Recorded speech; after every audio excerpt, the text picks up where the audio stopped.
Like, yeah, he actually is kind of an older. That's a double-edged sword. It's of good course. if it is in the if it's in the context of, you cannot forget what he really believes or what he really wants to do. He wants to kill people.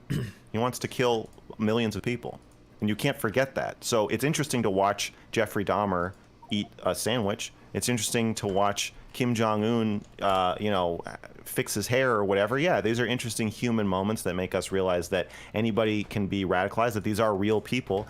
But it also has the effect of sanitizing him and making people think, oh, he's not so bad. I want to sanitize him as a person. I don't want to sanitize his ideology, because I think people need to see him as a human. But if I'm missing the point, or if I'm fucking up and I haven't been pushing back hard enough, I mean, I don't know. I look for things like that. You're fucking up right now. How am I fucking up? Because you should understand that you're doing something dangerous. Of course it's dangerous. Everything I do. Okay, but when you understand, but this is dangerous. You should understand that, and when you get pushback from the people who least want to be seen as soy leftists, me and Chud, and if we're saying like, hey, we're kind of concerned about this, you should not meet it with a fucking avalanche of defensiveness and counter arguments. Shouldn't you be saying like, well, yeah, what do you guys think I should do? I know you asked me that. That's what I should have done. No, I've never thought about this before. Holy shit, tell me. Yeah, of course I've got an avalanche of counter arguments and shit. I should think about this fucking shit all the time. I talk about this to fucking Melina. Yeah, I think about this stuff a lot, of course. Like, I'm putting Nick in front of 14,000 viewers. Of course I'm thinking about, like, am I doing a good thing? Is this a bad thing? What should I joke about? What should I joke about? I thought about this shit a ton, of course. You're not the first person to make me think about this.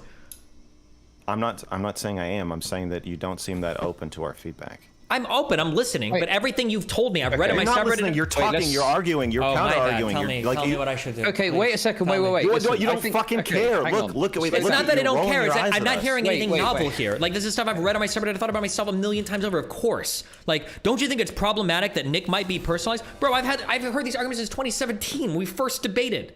Of course, I've heard this stuff and thought about it before. For you to bring this up to me like it's okay. Go ahead. Sorry.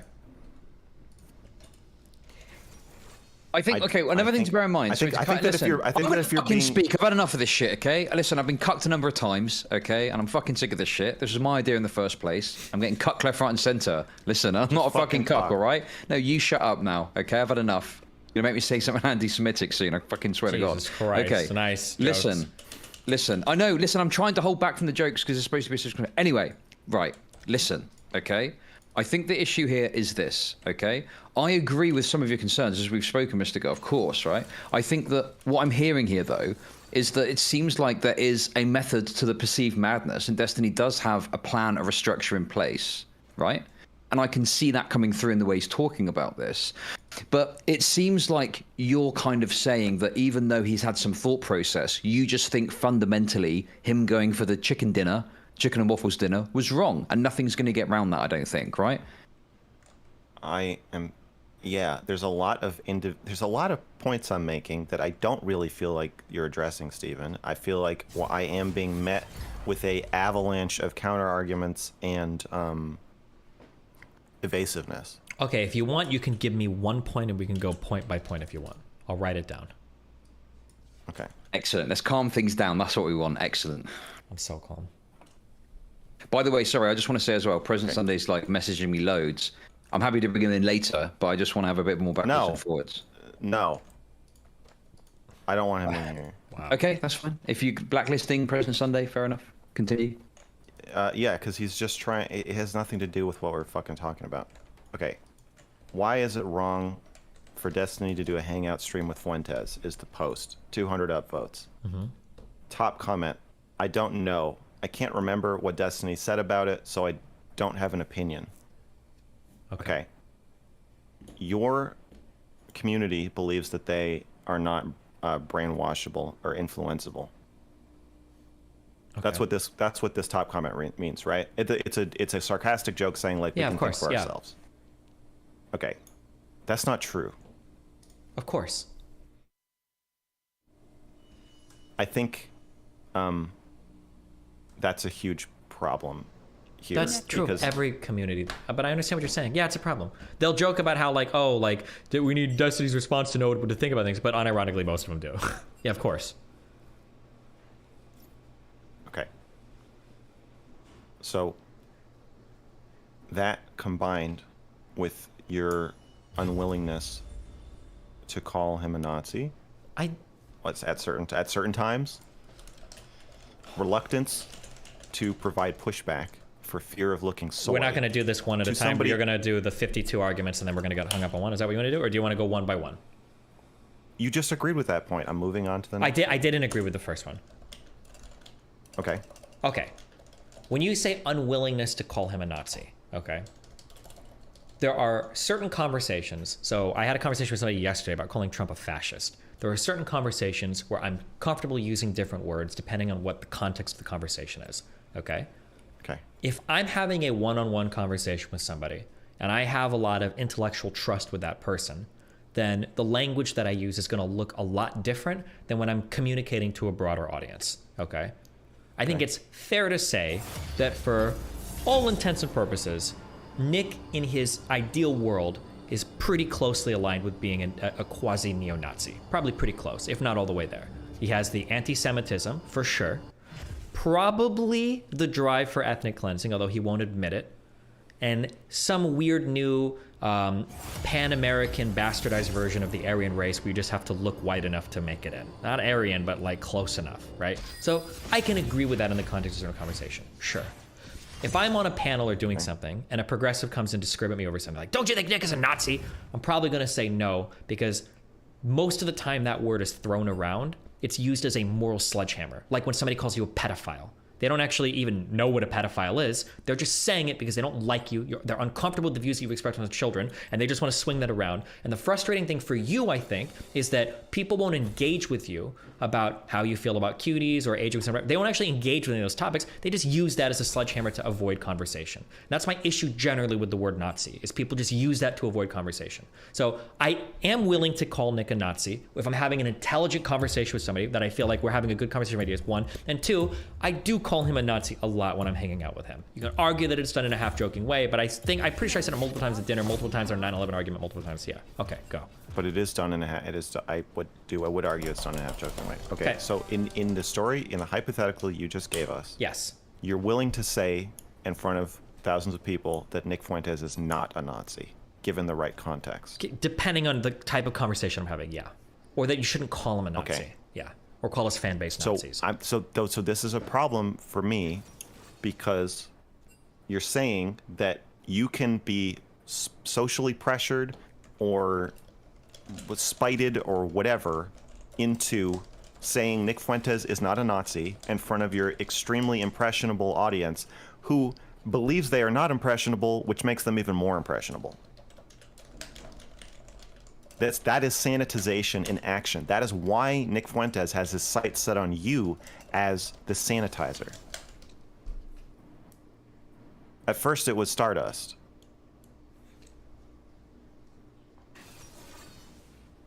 Am I good? Or are you pausing? What?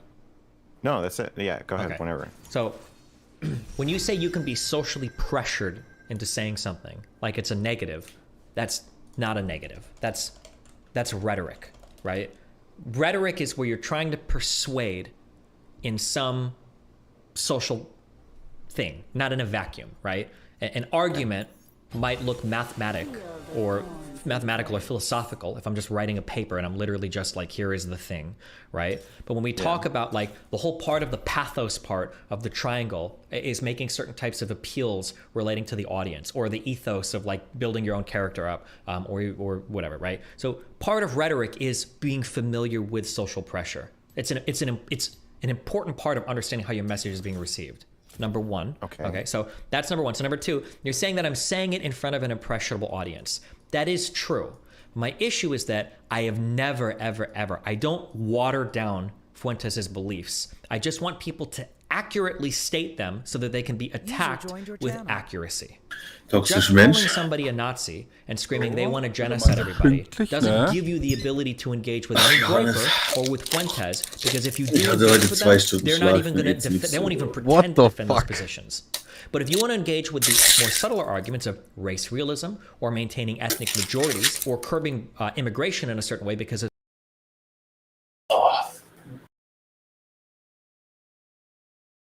Konntest du nicht einschlafen oder was so warm? Ja, keine Ahnung. Ich habe ja am Sonntag so lang geschlafen. Das weiß ich. Dann war ich bis 3 ungefähr wach. Guter Und dann Start. bin ich kurz vor 6 oder so wieder aufgestanden. Und dann dachte ich so, scheiße, wenn ich jetzt nochmal hinlegst, mit Wecker nicht hörst, bist du richtig im Arsch. Dann habe ich mich eingerollt zu so einer Kugel, ein bisschen hin und her gewippt, Bist du da eingeschlafen? ein bisschen geweint und dann habe ich auf die Arbeit gefahren. Ja.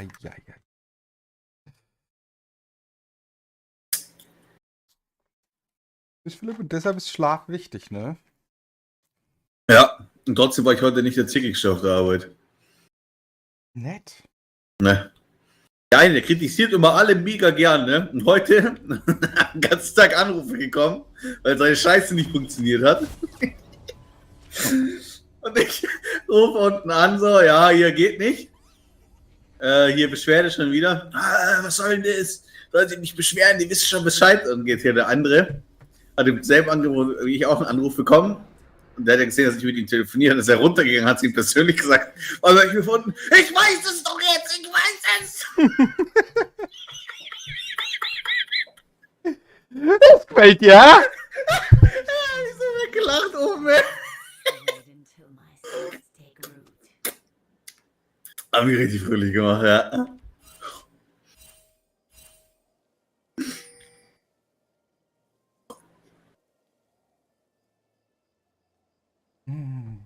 Aber wenn ich sage, du bist nicht pünktlich, ne? Da hat's aber gar nicht sensibel. Ich so, ich bin ja sensibel.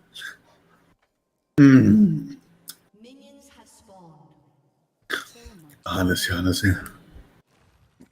Der Kane in meinem Game ist 17,6 oder so letztes Game gegangen. Dann geht er jetzt 0-10. Ja, exakt, das wollte ich sagen. Und ich darf die Ash Kaiser spielen. Gegen Ash Kaiser, oder was? Ja, Alt, Syra. aber von ADC. Was? Also von ADC. So, Ezreal. Ja, dein Mund war ein bisschen voll. Ich hab da ein bisschen Probleme gehabt, ne? Ich bin halt greedy. Kennst du das, wenn du nicht weißt, ob Leute laut wären, weil sie denken, du verstehst sie nicht oder weil sie bissig sind? Nee, ich erkenne sowas immer. Ja, kennst du das? Okay. Ja. Okay. Das ist natürlich gut von dir, ne? Habt ihr heute Mittag, der war auch nur, sollte sicher gehen, dass es jeder weiß.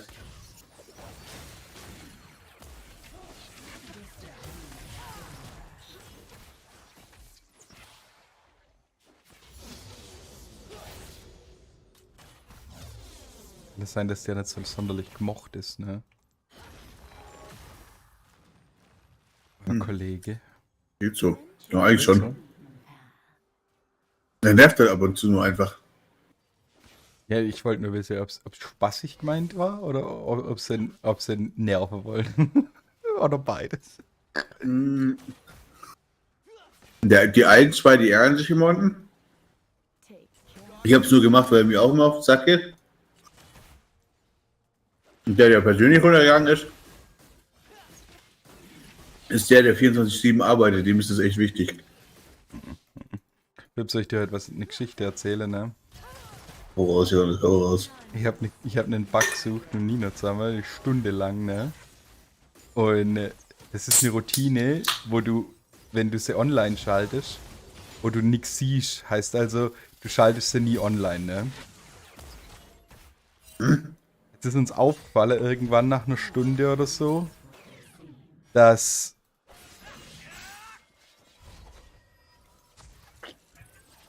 die Routine nicht aufgerufen wird, ne? Wir haben einfach eine Stunde lang gesucht und hätte einfach nur einen Aufruf machen müssen. Ja, das sind immer die einfachsten Dinge. Das ist immer was, was das erste probieren sollte beim Programmieren. Gucken, ob irgend so ein richtig dummer Drecksfehler drin ist. Es ist halt richtig dumm gewesen, weil du hast halt überhaupt nichts davon, wenn du die online schaltest, ne? Du siehst nichts. Ja, war das einfach der Problem, ne?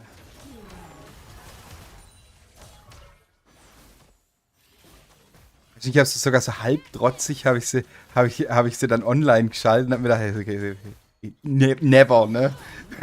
Kommt einfach, diese Routine wird nicht aufgerufen. Ja, die Jungen, weißt du, Johannes, die Jungen, die haben doch die guten Ideen. Ja, ist echt so, ne?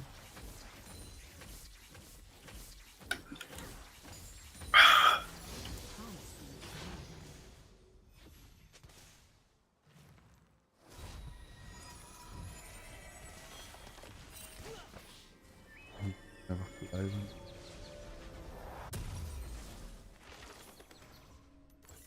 The forest holds many surprises. Es ist auch, es ist an so einem Ort, da kannst du hunderte Fehler machen und das ist halt der letzte, den ich vermutet hätte. Naja, das sind immer so dumme Sachen, ja. Come closer.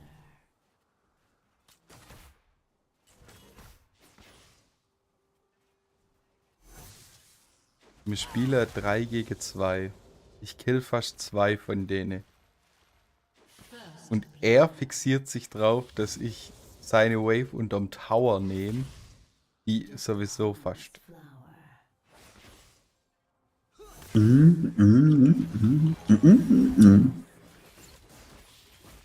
Ja, das glaubst du schon wieder vor, Johannes, ne? Maybe ist blau, ja. Mein Argument wäre, es ist nicht wirklich blau. Aber du hast also schon so komische Sprüche rausgehauen. Das ist jetzt nicht wert, dass du die kriegst. Ja, ist er nicht. Eben für Bullshit, ne? Ach, Johannes. Einfach Okay, er nicht. geht wieder heim. Er hat keine Sums, ne? Lass ich ihn sterben.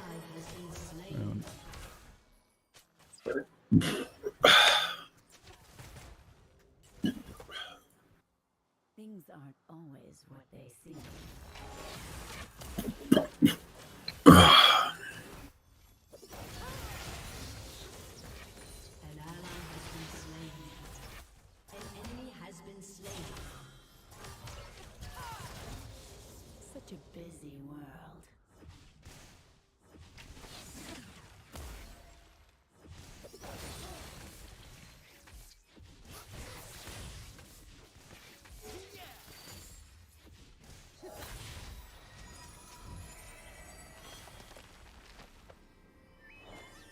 Wait until my seeds take root.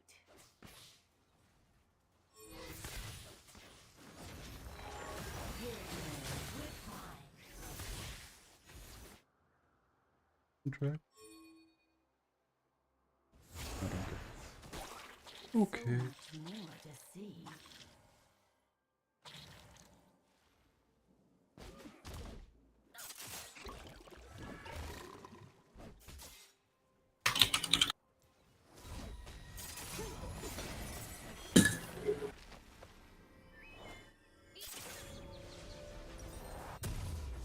A promising garden.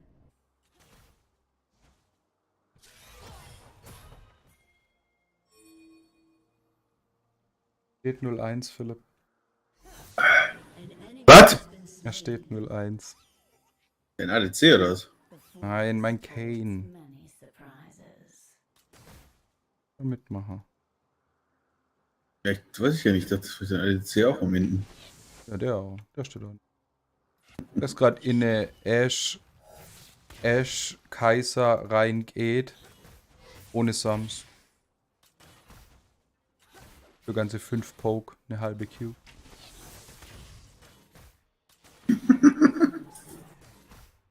Hat er mal probiert, sagst du. Hat er mal probiert. Ja. Geile Haben Sorte. wir keine Vision.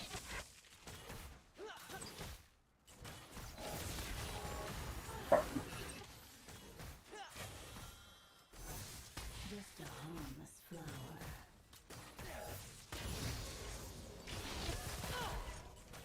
Wieder was? Mitte.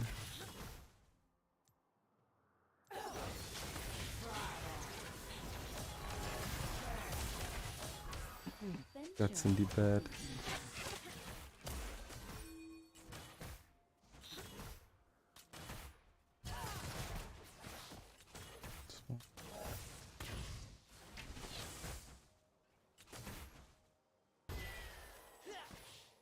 lurks beneath the soil.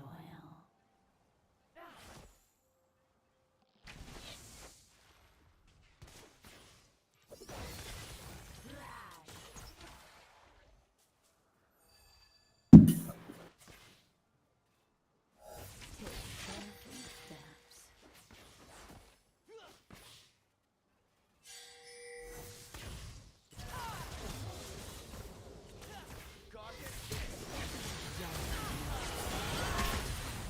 Das ist so bad, Mann. Es ist einfach so bad.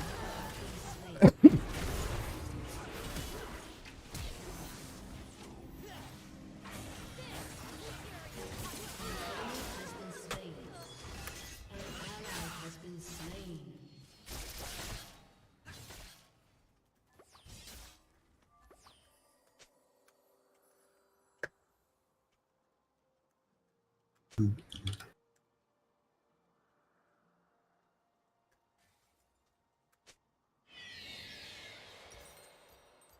Things aren't always what they seem.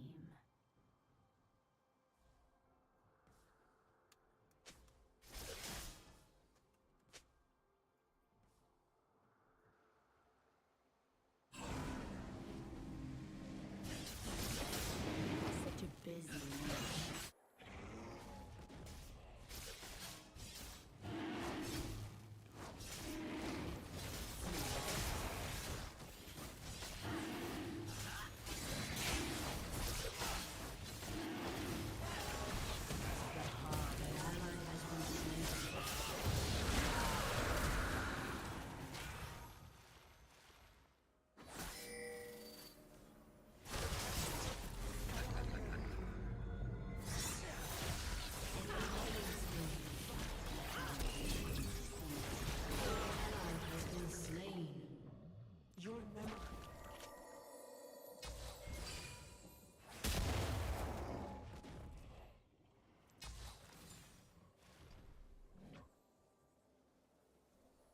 So much more to see.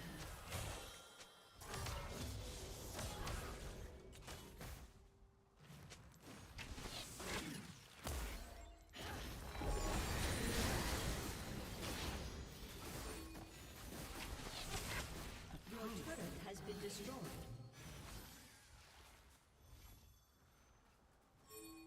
There, an ally has been slain.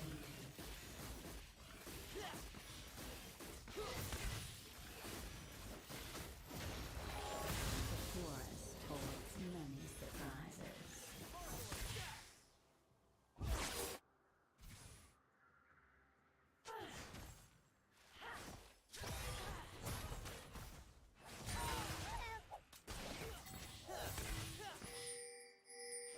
Come closer.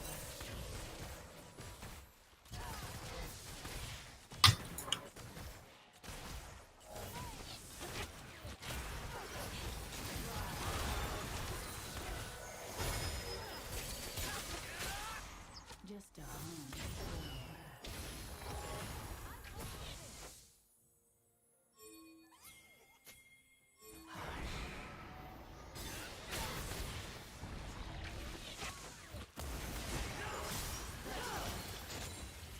Venture off the beaten path.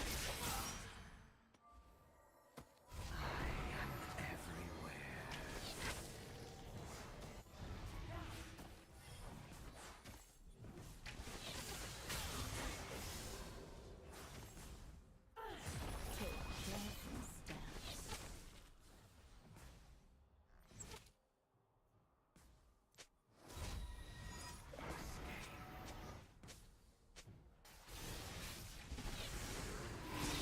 Enemy has been slain. Things aren't always Balance favors the victorious.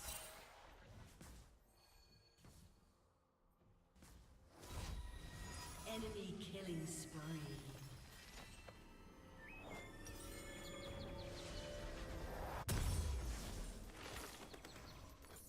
Such a busy world.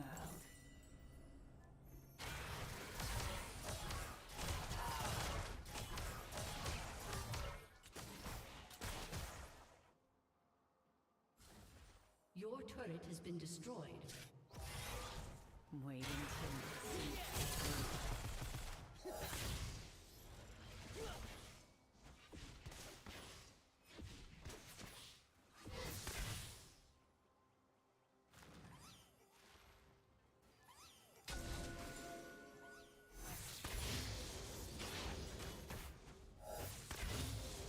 So much more to see.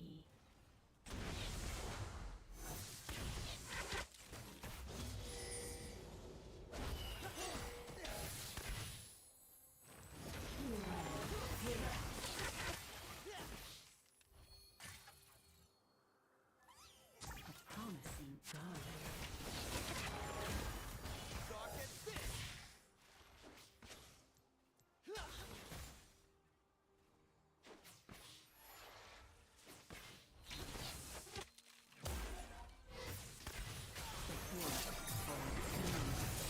Killing spree.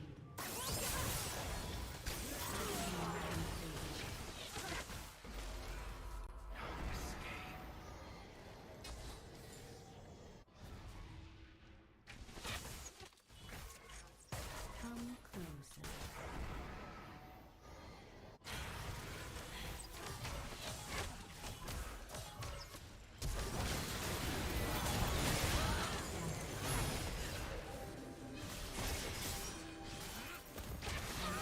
Has been slain.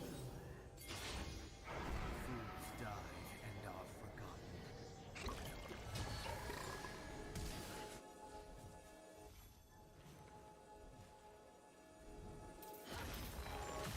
Shut down.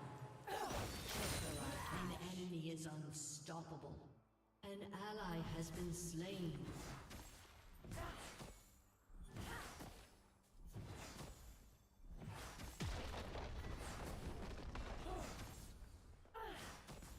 Venture out to the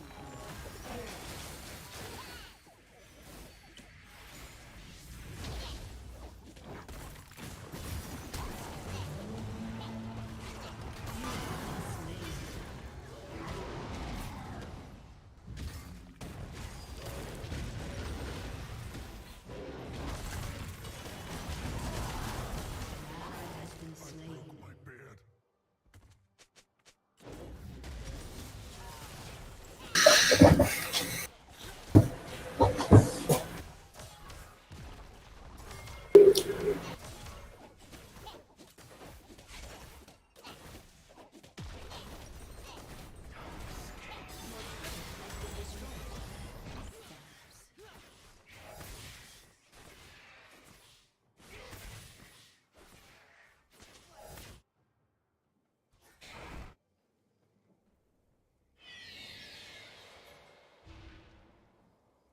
Things aren't always what they seem.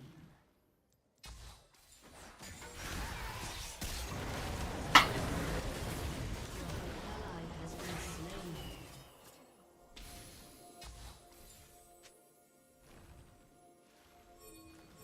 Such a busy world.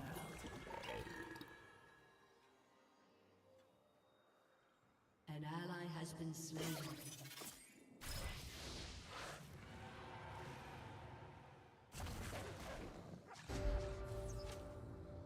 Wait until you see.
Your turret has been destroyed.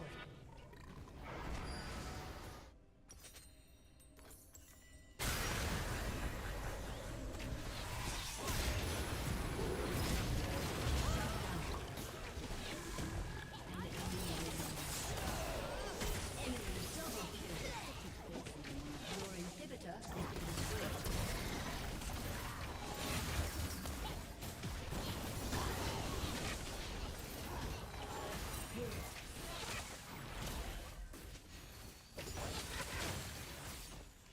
Wait until my seeds take root.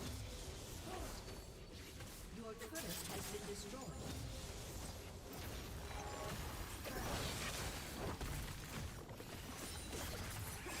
Your inhibitor has been destroyed. None will escape my grasp. A summoner has disconnected.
There's some downstream effects you think. These are things that I will talk about and I will attack and I will constantly deride them for their views on that. It's a more precise way of talking about views. It doesn't water down what they actually believe, and it gives people a more accurate understanding of why what they're saying is bad, other than saying, trust me guys, I'm using the N-word that we all know and love. They're a Nazi. You gotta hate them. Just take my word for it because I'm bringing out that word.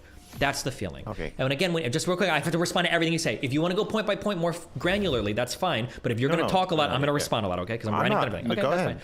When Go you ahead. said this is sanitization in action, again, I do want to sanitize the person to some extent. I don't want Nick to seem like a larger than life, unassailable figure that is the master of knowledge and information and rhetoric, and you can't even possibly hope to hold a candle to him. I want him to look like a normal, kind of nerdy, kind of dorky dude to show you that, one, his ideas can be taken apart. He's not a godlike figure, and people have seen that with the 9/11 stuff especially, that I spent 3 days digging into that and he abandons it entirely. And that, two, anybody can turn into this. It's one of the big reasons why when you talk about like Nazis, actual Nazis for Germany and shit, it's important to point out normal people can turn into Nazis. These weren't all subhuman evil people. These were normal dudes that got swept up in some crazy shit. Go ahead. Okay. I agree with some of what you're saying. Okay. But you said that you will call him a Nazi in some circumstances and not in other circumstances. I believe that this provides cover for him because you are saying he's sort of a Nazi, he's sort of not a Nazi. It's kind of a joke that I call him a Nazi. It's kind of not a joke, but I'll also non-jokingly say he's a Nazi. And it is through this blurriness and confusion of how you... And then you're saying I don't even know what a Nazi is, but then you're saying he is a Nazi on Twitter. You do know what a Nazi is. A Nazi is a fascistic person who wants to commit genocide against Jews and others. That's a Nazi, and you're willing to say that he is a Nazi, and then so again you have your impressionable audience who believes they're not impressionable, which makes them more impressionable, and you giving them mixed messages and confusing, blurry definitions, and that's exactly what Fuentes wants. He wants people to know he's a Nazi because he is a Nazi, but he also wants plausible deniability. He wants it to seem like a joke, but also to have the people who want it to not be a joke feel comfortable knowing that it's not really a joke. That's exactly what he wants, and you're providing him the exact political and environment and platform that he needs to spread that message to as many people as possible. Okay, I agree with you that joking about the Nazi thing and everything provides cover for him. That is absolutely true. The problem is I'm not the one providing that cover. The left did it by destroying the word Nazi. That the destruction of these terms to accurately describe people's political ideologies has actually rendered them useless, such that when a normal American hears somebody on the left call somebody a fascist or a Nazi, that word means nothing. Just like how if you call somebody a rapist, that word means nothing. Just like how if you call somebody a racist or a transphobic person, these words mean nothing. Because these words have been watered down and destroyed so much, the people that actually have these beliefs are now given perfect cover because it's impossible to use those words to describe what they are. And when you do, you're instantly cast aside as all of the other insane progressives who utter these same words. It reminds me of when Abba and Gideon were on earlier talking about how like racism is really frustrating to combat now because like everybody will just call somebody racist or it doesn't mean anything, or the way people are racist is so subtle and insidious, it's hard to call it out directly. And I think part of that is because we've watered down those words so much that they no longer mean anything. Number one, so when I joke about there being like Nazi stuff, or I joke about it, that's in a way, it's sort of my way of saying like, I get it, and I understand your frustration sometimes with being labeled a Nazi.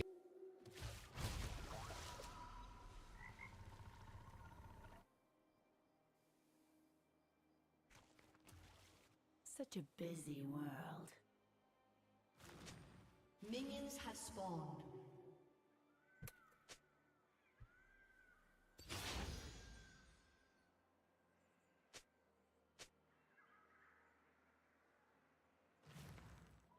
Venture off the beaten path.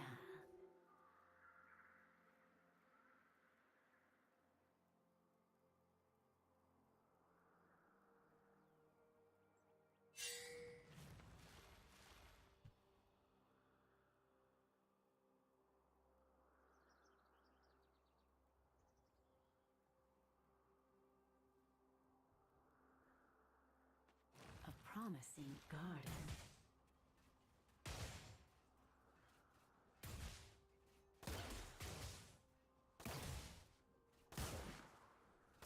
That pea shooter at me?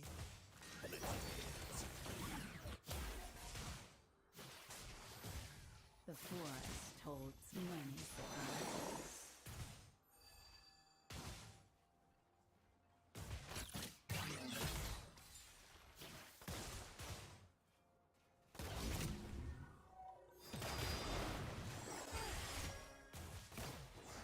Death is in bloom.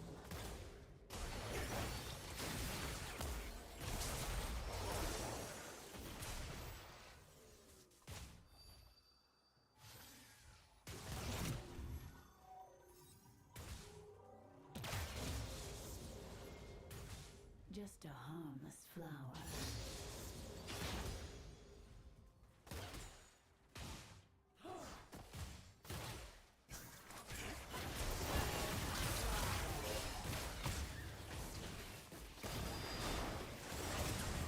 The harvest is upon us.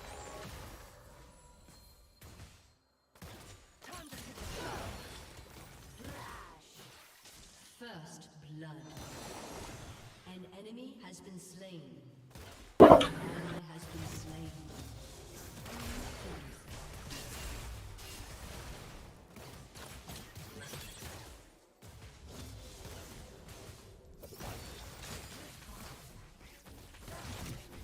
An ally has been slain.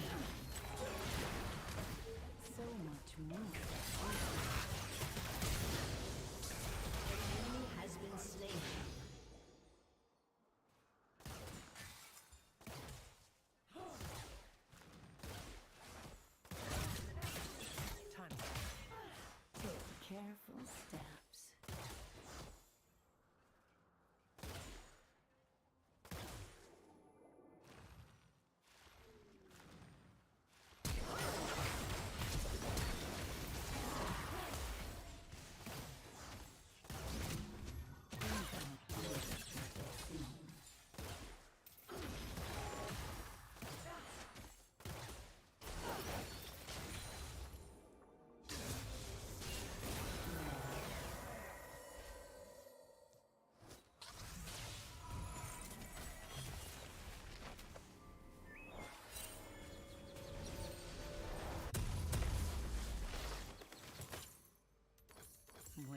till my seeds take root.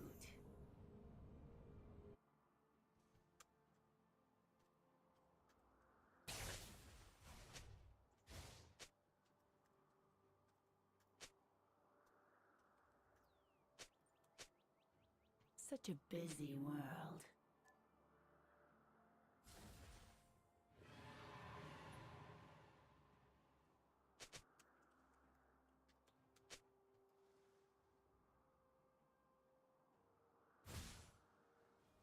Venture off the beaten path.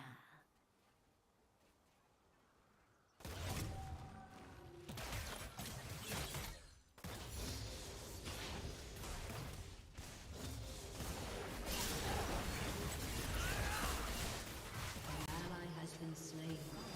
Garden.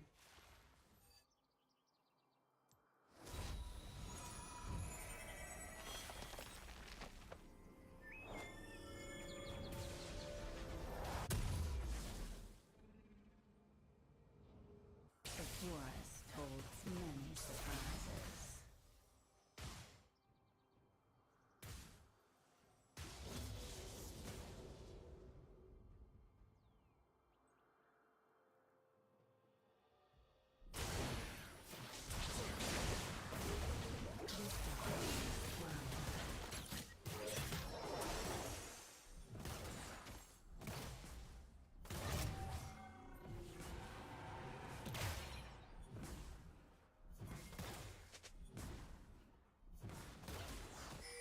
Come closer.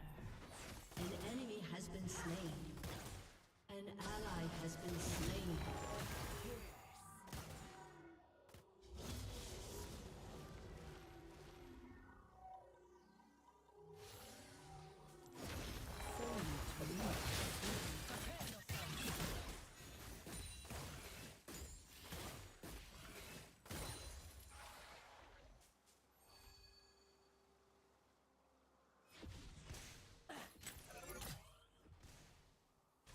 Take careful steps.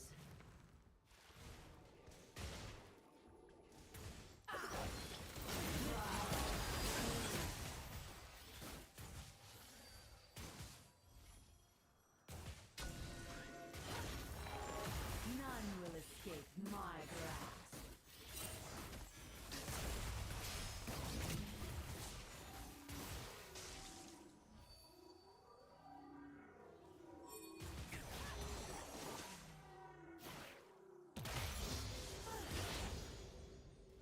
Things aren't always what they seem.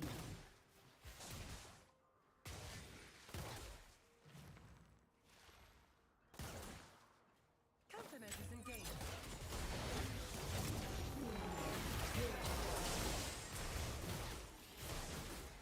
Wait until my seeds take root. An enemy has been slain.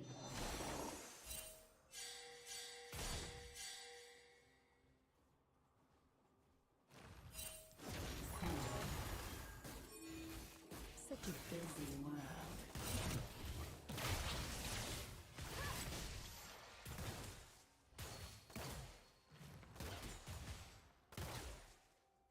An enemy has been slain.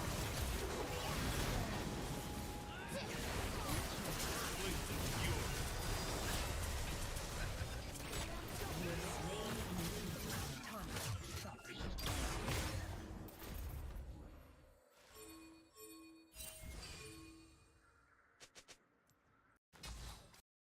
A promising garden.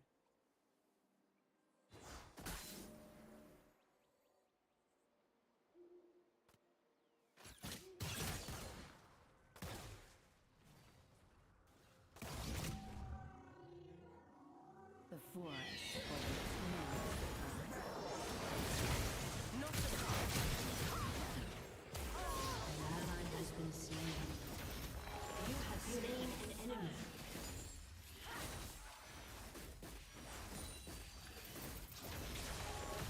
Just a harmless flower.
holds many surprises.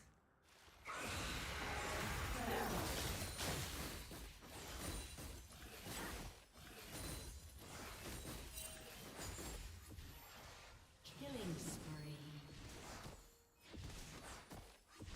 Just a harmless flower.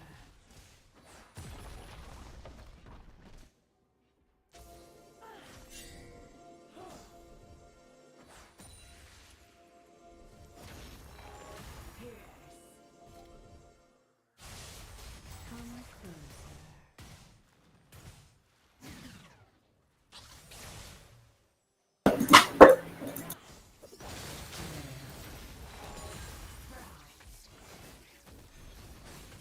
An enemy has been slain.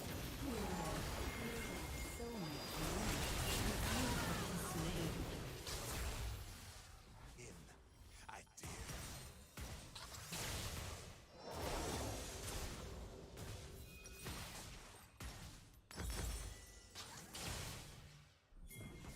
Shut down.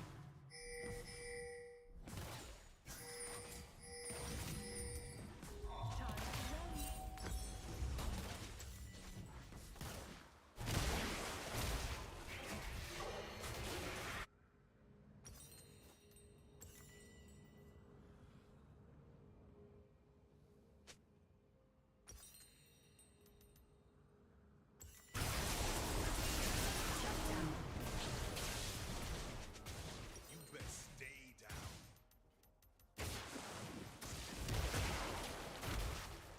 Take careful steps.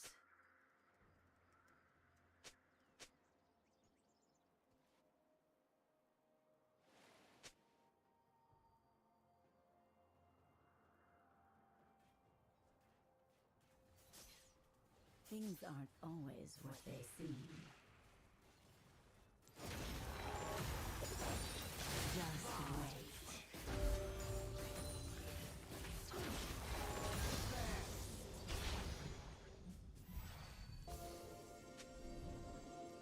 Wait until my seeds take root.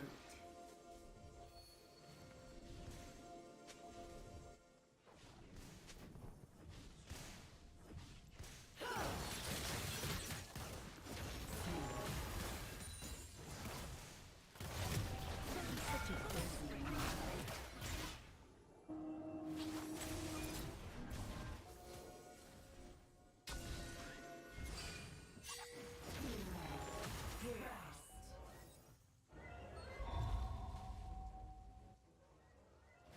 Venture off the beaten path.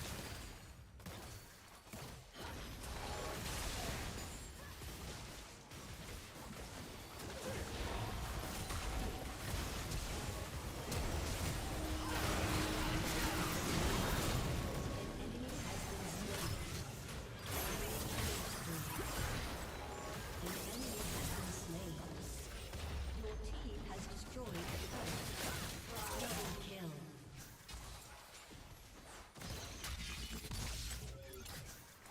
The forest holds many surprises.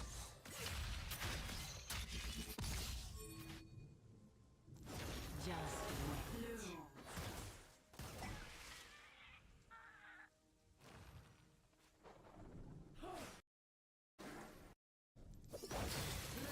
My bird thinks itself clever.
Such a busy world.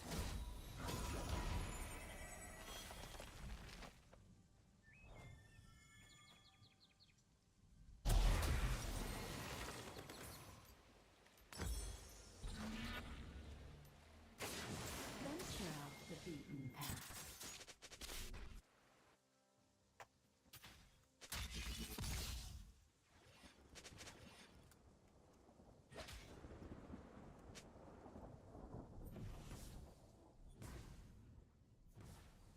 Dominating garden. An ally has been slain. Killing spree.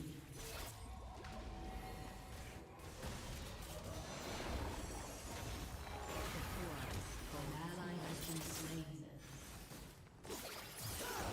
Rampage.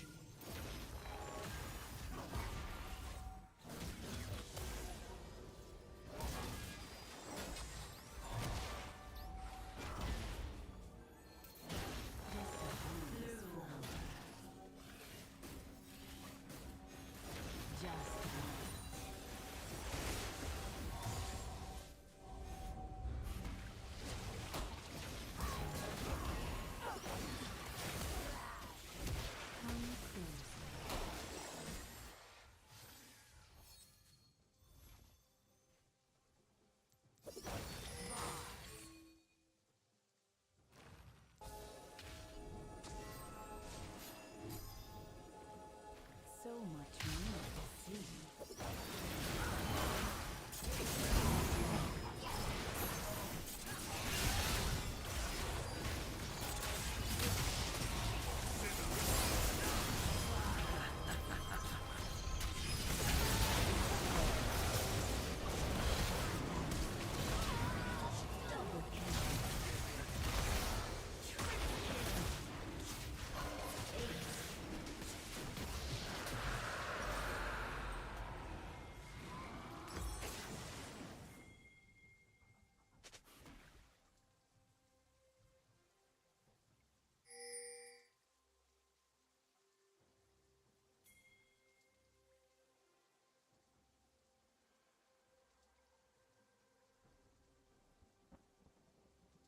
Take care.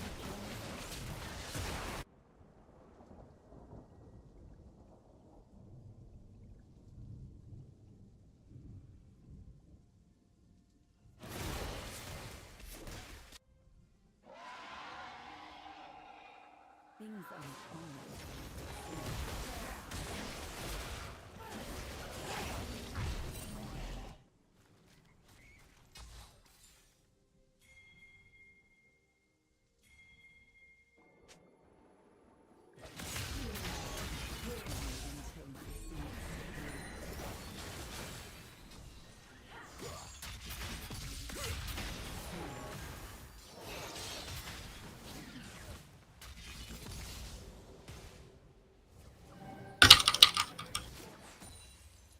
Such a busy world.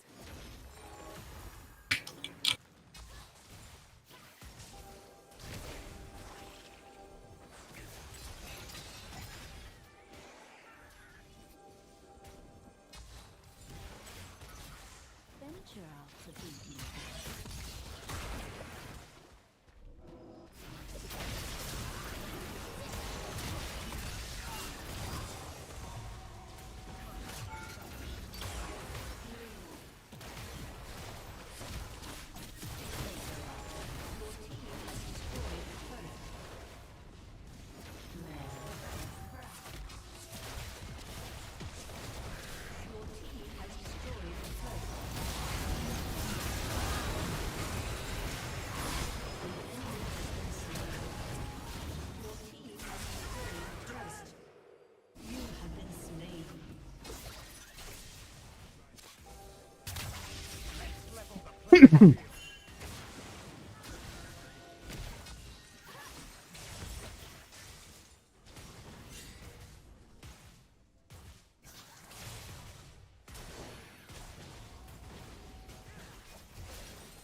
Double kill.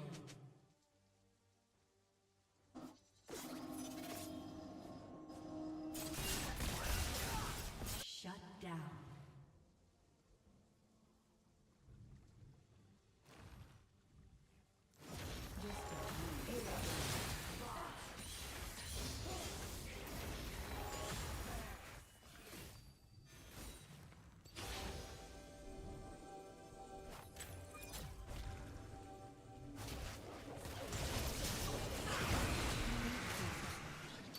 An enemy has been slain.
Take careful steps.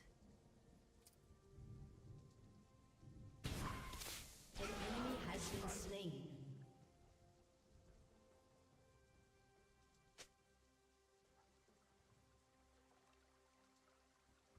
Things aren't always what they seem.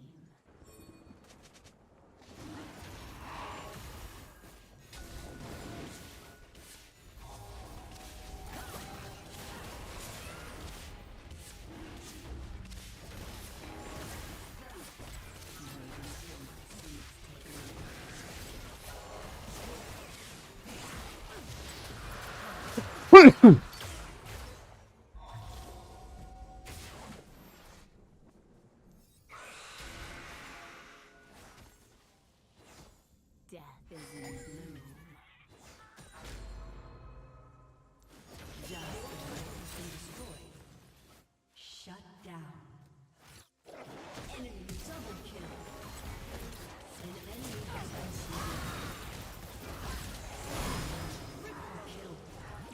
An enemy has been slain.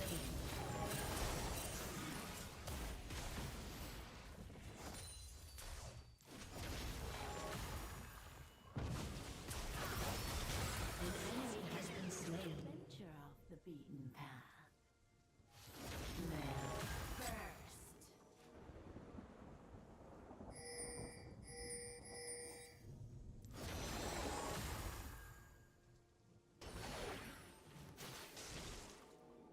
The harvest is upon us.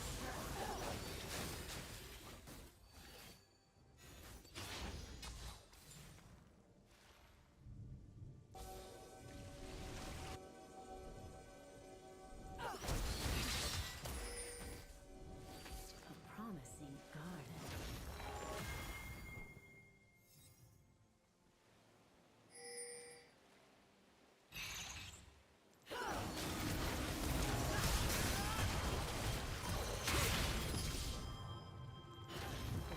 Has slain an enemy. Rises.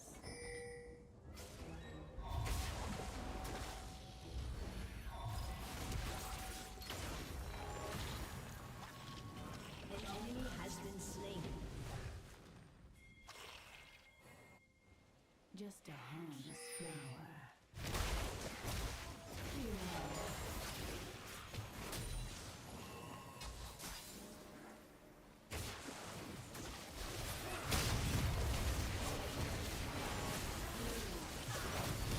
None will escape my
Not speaking to Nick, but maybe people underneath him. That like, yeah, I can joke about this. You're a Nazi, you're a fascist, etc., etc., etc. There is a little bit of a joke there because the words themselves have become almost meaningless. But my goal when I have those conversations with him is to pierce the veil and not attack him for being a Nazi or not attack him for being a fascist, but attack him for having bad takes related to race realism or immigration or foreign policy. Because these are the things that I want to hit on that are actually bad.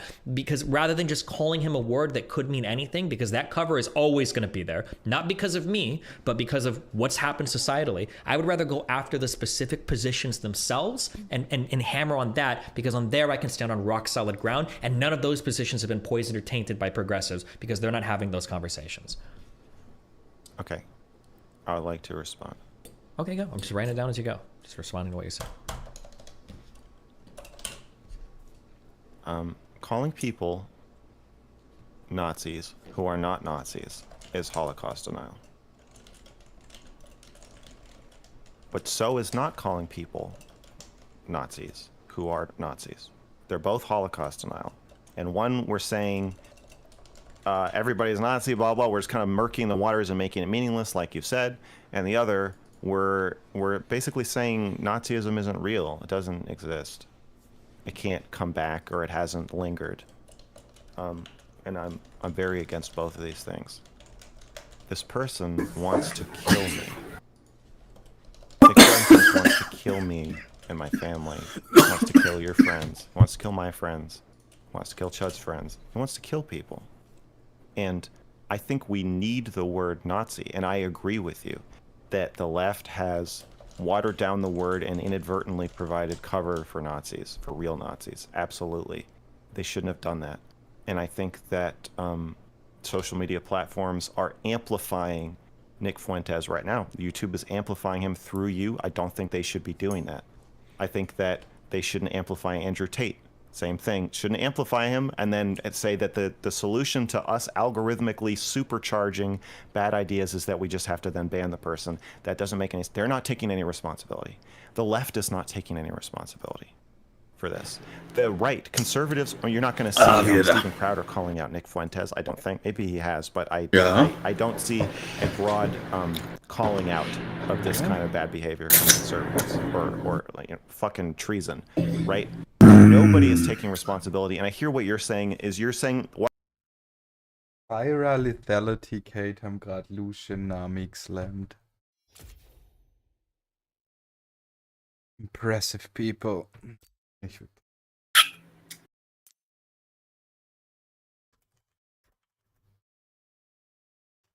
Was? Was willst du dir reporten? Lucian Nami ist Cheating. Und dann auch noch verlieren ist einfach nur...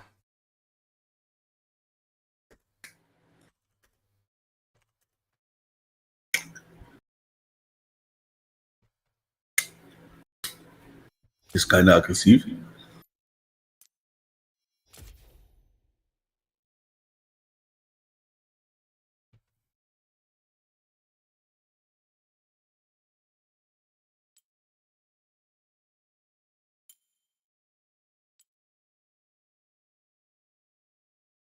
Die sind 0-3 aus der Lane geslammt worden und der hat trotzdem noch 20.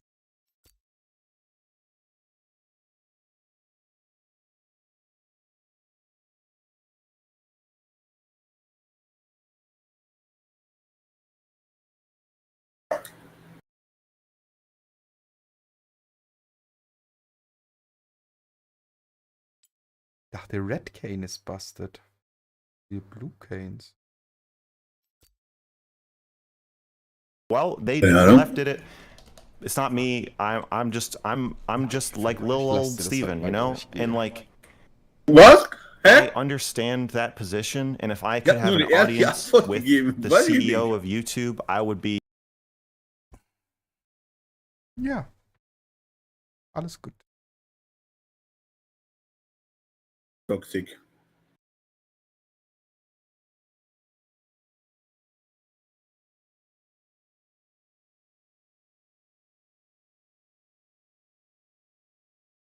Weißt du, was das Lustigste war? Während wir den Fehler gesucht haben, haben wir, glaube ich, andere Fehler gefunden. Das ist normal. Man findet immer Fehler, wenn man welche sucht. Man muss nur lernen, sie immer noch zu ignorieren. Nee, wir haben sie gleich gefixt, weil wir gedacht haben, vielleicht ist das ja unser Problem. Das ist ein Fehler. Viel zu viel Zeit wasten.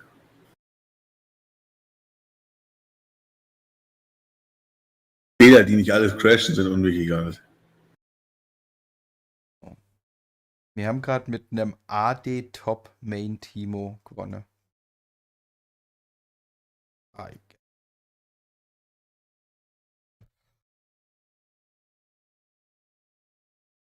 Die ist doch gar nicht so schlecht gerade.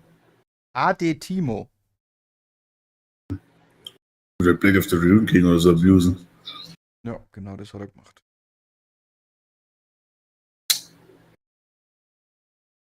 Wahrscheinlich ein besserer Split-Pusher, aber hat halt weniger Value fürs Team. Ist auch legitim. He saying this shit to her instead of you. Der Wukong war, glaube ich, der bessere Split-Push. Vor allem, weil er ein ganzes Item vorne war. Was? Der Item vorne? Gleich wie Gold. You. But I think, even though it's not, it shouldn't fall just to you. Was denn? Was war das? Was denn? Ja, das. Das. Ja, aber jetzt war es leiser.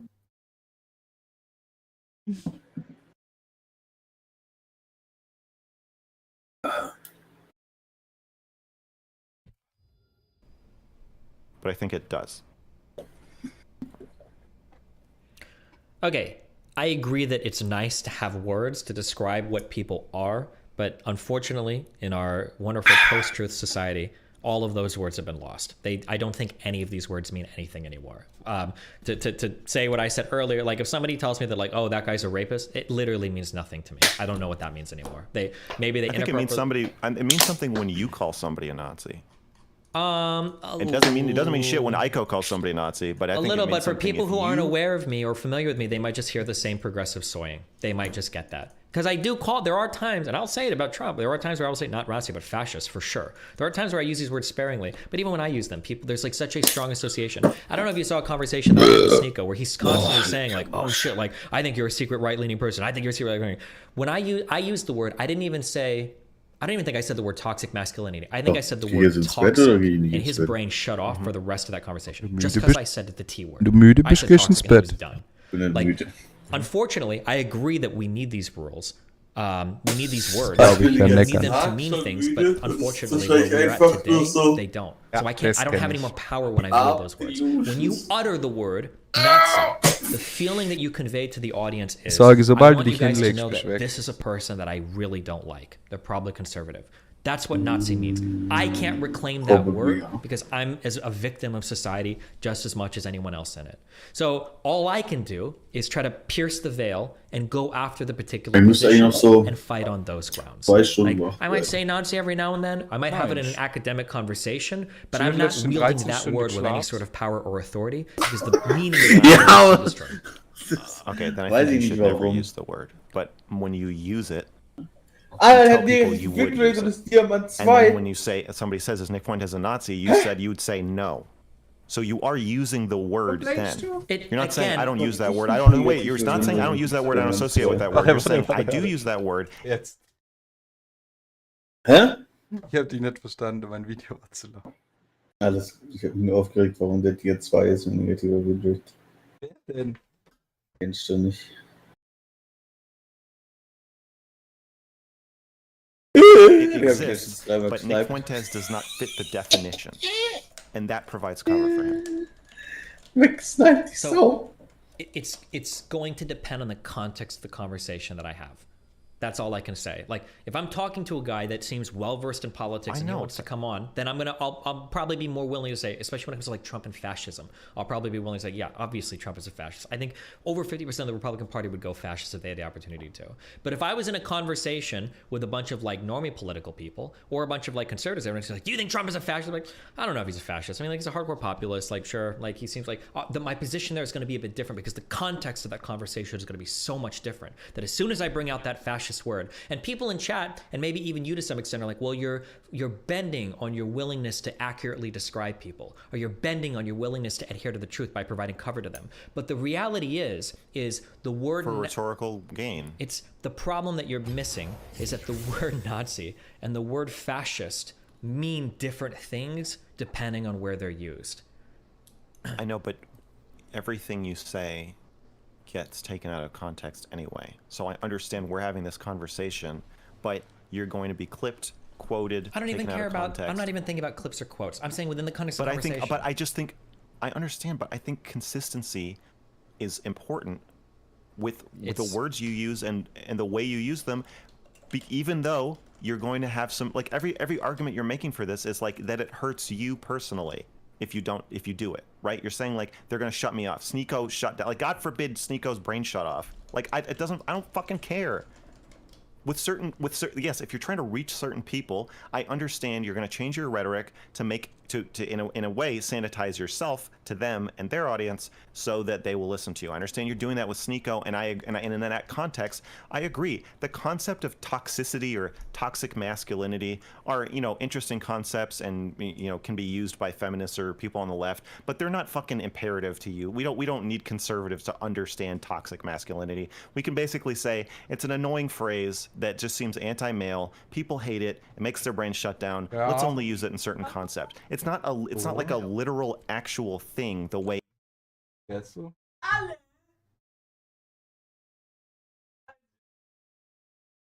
Hä, ihr habt doch gestern schon gegessen. Sorry.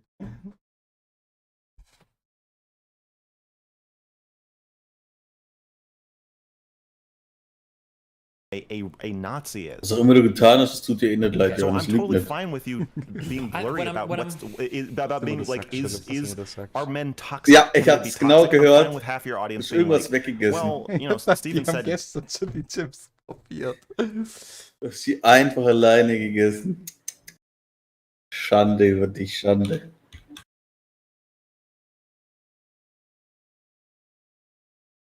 this, yeah, and then another time Steven said, not, I don't really know.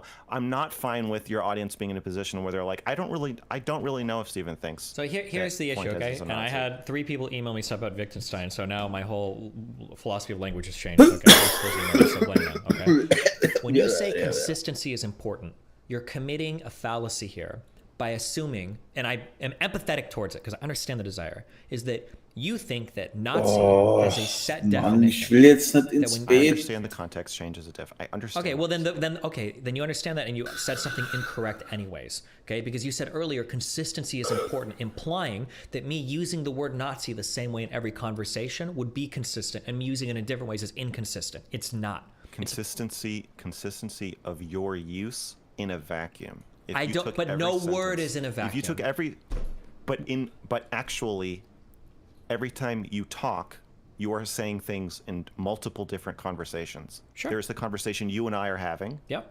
which I think would be different if it were not in public. There's the fact that Chud is here, Mm-hmm. even though he hasn't said anything in a while. His presence is still changing the conversation and the meanings of our words. And then I'm letting the there big is boys the go at audience- it, okay? I'm letting the big boys test strips out of each other. I'm not. Yeah.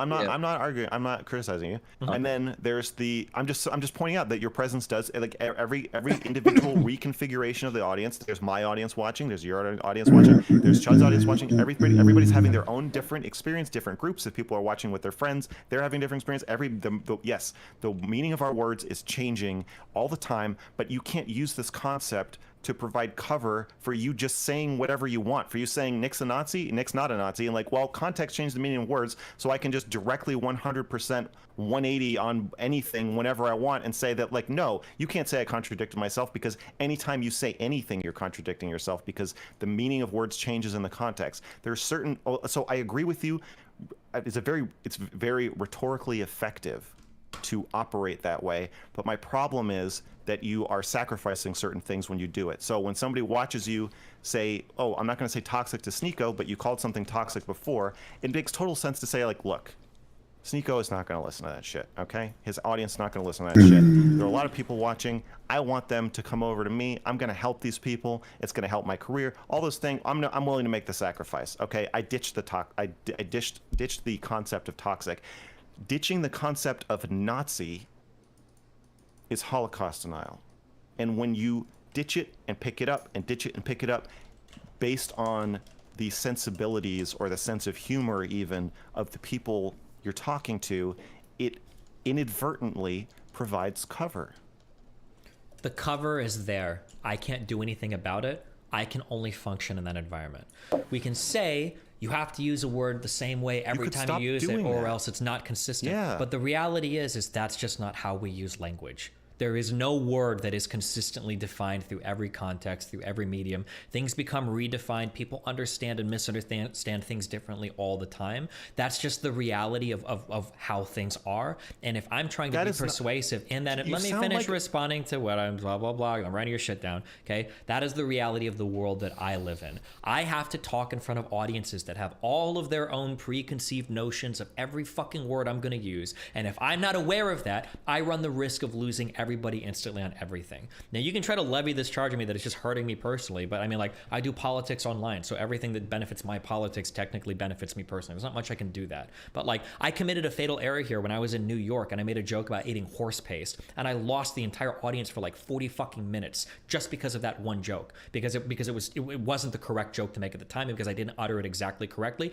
even though more or less what I said was correct. But like, that's an example of like, it doesn't matter precisely the words you use, it matters like the context that it's sitting in, the way that they're being used, the type of audience that you're talking to, and how it's being perceived. So there are going to be times where somebody in a personal conversation will be like, you think when a guy's like possessive of a girl, do you think that's kind of toxic? Yeah, absolutely. I think it's super fucking toxic. But if I'm on Fresh and Fit, and you know, Fresh or Fit is asking me like, do you think that men that are possessive of women, do you think that's toxic? I'm like, no, not at all. I think it's okay to have like a normal level of kind of like healthy jealousy about a partner, because it's being that word possessive and my word toxic can both mean totally different things depending on the context. You might want to call it weaselly, but that's because you have a misunderstanding of how language is applied in day-to-day and political life. All words constantly have changing and evolving meanings depending on the context that they're used in. That's just the reality of language. Wait, couldn't you could use this to say that nobody's ever being weaselly then?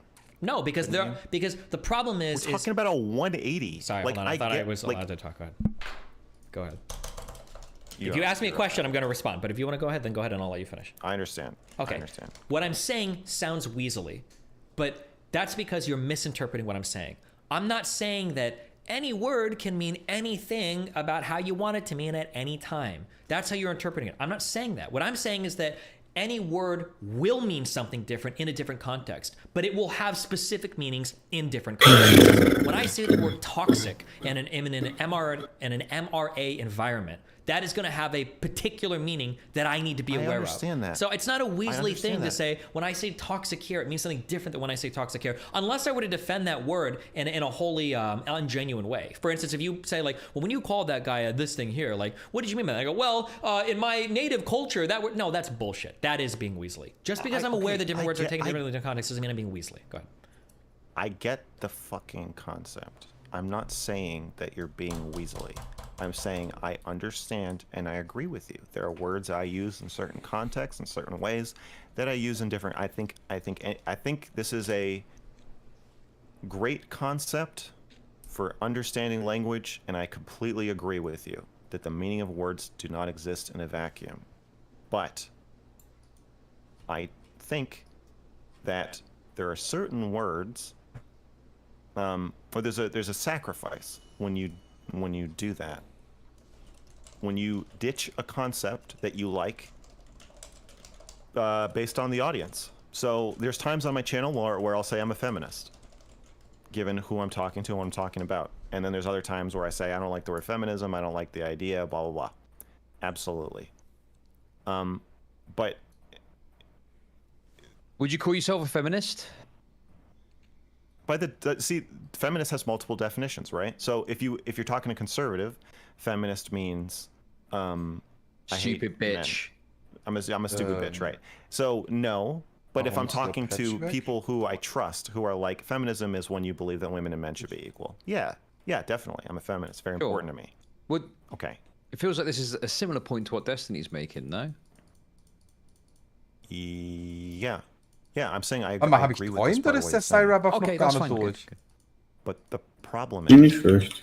Das ist überglätt, dass er buggy ist. Ist there's ja not drin, aber sie feminists haben es don't want oben to wieder commit nicht genocide. hinkriegt, alle Champions and large. hinzuschreiben, die bufft There oder is nervt not sind. a Holocaust that is constantly being denied or argued Vielleicht stand auch about in den Patch-Notes, das or kam nicht. debated about. Also es stand drin, aber es hat nicht funktioniert.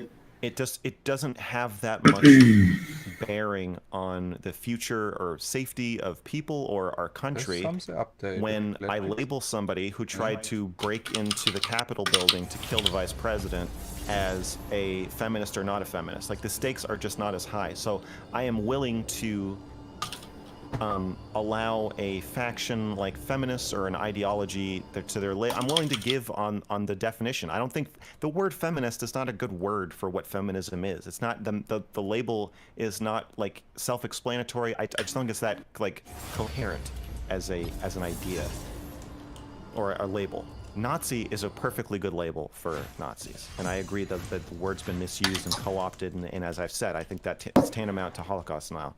Can I do this two quick questions context- and then you can finish? Just two quick questions? Yeah. So number one, you said Yeah. there's a huge sacrifice when you ditch a concept based on the audience. I never want to ditch the concept. That's why I'm ditching the word. Is When you because ditch a using- word, okay. Yeah. Sorry. I'll when you ditch the a word, yeah, but not the concept. But I Yes. think adhering to There's the a word. sacrifice when you ditch the Yeah, word. but I think adhering to the word is what makes me sacrifice the concept. Because if I call somebody a fascist, now I can't talk about fascism. If I call somebody a Nazi, I can't talk about Nazism. Number one, and you can respond to that. And number two, you said feminism isn't a good label, but Nazi is a perfectly good label for Nazis. I feel like feminist doesn't work anymore for exactly the same reason why Nazi doesn't work. Feminist is a really good label. It's a fairly descriptive thing about broad views of society, but when people hear it, their brains shut off because they already have an association with it. And I feel like Nazi's the same way. Go ahead. I don't agree. I think that the ideal, the feminist goal is for everybody to be a feminist. And that doesn't make any sense. The word feminist sounds like you in particular are a big fan of women or whatever. If it were like equalist hat or 9% humanist or something, click rate, something that Philipp. everybody would be proud to have on a bumper sticker on their car. But so everybody being a tragisch. feminist doesn't make any sense. So it's almost like the movement wants the Was? opposition of the movement Ash hat to like stay there 9% so they can click stay rate. in opposition to it. It's like Rebel. It's like the rebels in Star Wars. Oh, Even that's in a good episode term, huh? 7, 8, and 9 are still the rebels. But Isn't it kind of doesn't make ironic, sense. though, that, There's like- resistance. I don't know if you have this feeling, but when I hear somebody, maybe I'm self-reporting. When I hear somebody say, "I'm not a feminist, I'm an egalitarian," I Es automatically macht assume they- Spaß, dagegen have zu that same spielen. Es macht Spaß, sich selbst Depends zu on the con- again, spielen. it's a, Sure, but I'm saying, I mean, yeah, yeah, of that's course, I get sure, that feeling. of But like, look at that. Now we've ditched feminist because that's a bad word. We've picked egalitarian and everything. And as soon as I hear that, I'm like, I can already predict like 85% of your views on women just by you saying something like that. But that's like a better word. But I think that's another example of like how much these words get changed so much over time. Yes, I agree. So I'm fine with feminism being blurry. I'm fine with egalitarianism being blurry. I'm fine with toxic masculinity being blurry. I understand wanting to dip in and out of these frames. The problem is Nick Fuentes specifically, explicitly wants to dip in and out of the frame of Nazi so that he can get his ideas out there, but claim deniability. And in you dipping in and out of the frame of Nazi with him, you are providing him cover for doing that. You're helping him. And that is part of why he's so attracted to you and your platform, is because you do not want to be seen stopping somebody for being a Nazi, calling somebody a Nazi, calling it what it is, and being really consistent like a brick wall. I'll talk to you, I'll interview you, I'll discuss shit with you, but the Nazi shit is not going to fly. The way the Nazi shit flies is through ambiguity and humor, and you are providing the exact ingredients that he needs. Have you been called a Nazi before? Yeah. Have you been called a Nazi, Chud?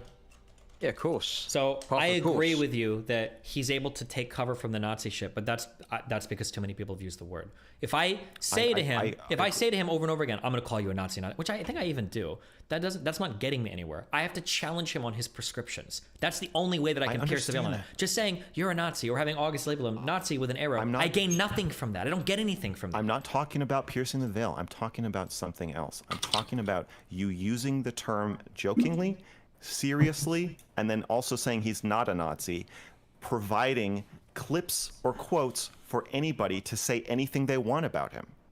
Then even your own, now you're providing the same cover for yourself now. Half of your fan base thinks that you think Nick is a Nazi. The other half thinks that you don't think he's a Nazi. Nobody knows what you really think. Maybe this is like the most explicit or like serious conversation where you've laid out what you think. I think the most telling quote from you is that you think he would commit genocide if he were the dictator. There's a chance, but like, but I don't think anybody's ever thought like I've more or less when we're speaking about his but now you're going to say who knows? Anybody would commit genocide if they were a dictator. Not right? any. I think Nick probably has a substantially. Saying, I think Nick has a substantially higher chance of wanting to commit genocide than most people on the right. Like Crowder probably would never commit genocide. No, I don't think he would. Mm-hmm. I don't think he would either. And at the same time, you're saying, well, you know, Nick's just a normal conservative who thinks the election was stolen. I've never said that. Damn, and you still believe it. I don't know what to say to you. I've explicitly told you in this conversation that Nick is significantly to the right of the Conservative Party, but the Conservative Party. I said Nick was insane. I said Nick was insane. I don't like the word insane. Doesn't mean anything to me. I don't know what that means. Insane? Everybody says everybody's insane. But you use today. the word. But here's my problem: is if that were true, you wouldn't use the word, but you use it all the time. You call people insane all the time. It depends on the context of the conversation. You call people mentally ill all the time. You called Merrick mentally ill on Twitter yesterday. I call people mentally ill all the time. But if somebody walks up to me and they're like, "Do you think that XYZ is mentally ill?" I would ask them, I don't know. Hold on. What do you mean by that? Like again, there's like different words. When I'm fighting with somebody on the internet, okay, and I say like, oh, you're retarded or you're mentally ill or whatever, right? The context of what's being said is like it's an insult. Just like when somebody calls somebody a Nazi, it's an insult. It's not an actual I've accurate. heard you call people mentally ill not as an insult. Okay, then if I'm talking about somebody with a specific thing going on, then maybe not. But it's going to depend on the conversation. That's the whole point. I think Nick has a specific thing going on. Sure, and I'd probably agree with you, but insane doesn't describe anything. I don't know what the fuck that means when you say that. So I'm asking. So I just asked for clarification. What do you mean when you say he's insane? That doesn't get me anywhere. The thing is, Mr. Goes, I mean that he has a warped sense of reality. Is it that he's extremely delusional sense of reality? He's not delusional at all. What do you mean delusional? He thinks that the government did 9/11. He thinks that the Jews are controlling everything and need to be killed. He thinks that the election was stolen and want to the extent that, so again, as I said, there's a kind of a difference between like, yeah, I kind of believe in aliens. Sure. And now, if I was would at the top of a mountain. Sure. If I wanted to be a huge dick to you now, technically you're using the word delusion incorrectly here. This would be like some kind of cognitive distortion. He's probably not actually psychologically delusional, right? There's some evidence. And if you wanted to be a super dick, you would say that. But I wouldn't actually say, but then I wouldn't say. Okay, listen, Mr. Go, you're providing cover for yourself. I guess that's the theme of the day. Is Mr. Go, shut up, you fucking retard. I'm sick of you talking. I need to say something. This is important, okay? Because I'm going to help you. Go ahead. Do you want me to help you, yes or no? From your fucking British brother. No. Right, you need it because you're floundering right now, and I want to help you. Chad wants you to be his lav. Oh boy, he's going to coach you through it. Right. I think the problem is, right, it's not to do with him being insane. Like, you can say he's got insane views, right? The problem is in the perniciousness with which he's acting, right? I'm not saying it's the problem. I'm just talking about we're going on side tangent after tangent after tangent. I said that Steven said that Nick was a normal conservative. Did I ever because say when that? I said you implied it because I said Nick is an insane person, and you said, no, 70% of the country. Conveniently, or 70% of Republicans, lumping Nick back in with 70% of the Republicans. I think a lot of what I'm trying... Saying, oh, God, time. No, I countered and said, no, he's not just 70% of Republicans. He actually tried to take over the fucking country and murder the vice president. He actually was there pushing people to do that. And you said, well, like, who knows? They couldn't afford gas, you know? Maybe the difference between Nick Fuentes and a normal conservative is that Nick Fuentes can afford gas. And you say these fucking insane things that provide insane cover for him. That's what I'm saying. That's what I'm saying. That's why I'm paraphrasing it as... Surely we can agree. I guess, yeah, my issue is that I think you make his position, some of his positions, sound way more out of the norm than they actually are. There is a surprising undercurrent of conspiratorial thought that exists in the Republican Party. When you make Nick Maybe sound there's lots of exceptional, Nazis. now Nazi look what is you've not done. a- Look what you just by saying not- that, right? Are there really lots of Nazis that are Republican, or lots of Republicans that are lots. Nazis Okay, you just said there's a strong undercurrent. of conspiratorial So either thought? you're saying so Nick is a Nazi. So you're saying there's a surprising number of people who are also Nazis, in which case the word Nazi still applies. There can be lots of Nazis, or there can be only one Nazi. It's not a description of the and it shouldn't be used this way. It's not a description of the percentage like how unusual your views are. It's actually just a description of you wanting to commit genocide against Jews and black people because you're a fascist. That's all the word means. So that's what I mean when I say it. We've already agreed on the definition. It's you who keeps bringing in the fucking leftist definition. I'm not using the leftist definition. I'm saying Nick is a Nazi. And every time you say, well, no, maybe he showed up at the Capitol because he could afford gas. That's then not what you're I. providing Hold on. cover You're taking that out of context so much. When I say he Yes. shut up the Capitol because he afforded gas, what I'm saying is that like not every Republican around the United States could afford to catch a fucking ticket to DC to fly in and take a day or two off work to hang out with Daddy Trump at a rally. That's what I'm Do you saying. see how that's an enormous defense of me saying Nick tried to storm the Capitol. I'm not defending Nick for storming the Dude, Capitol. Nick tried to take over the country. Sagt, ich sterbe. Und da hast du nichts drauf gesagt, weil es dir egal ist, ne? Ich hab gefragt, ob du krank bist.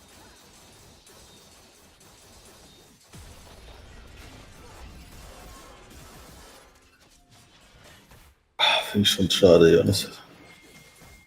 The tempest is upon me.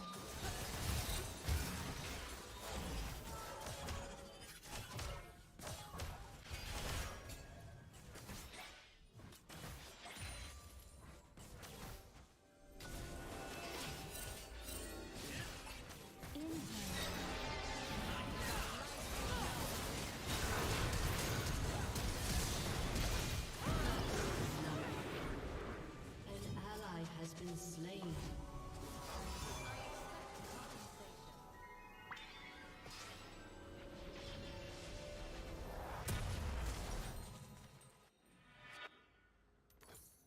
Upon the wind.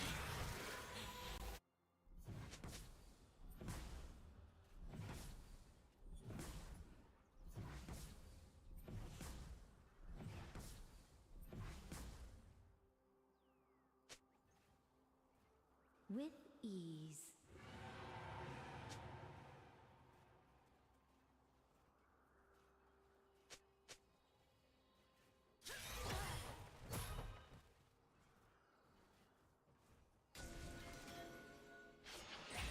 Upon the wind.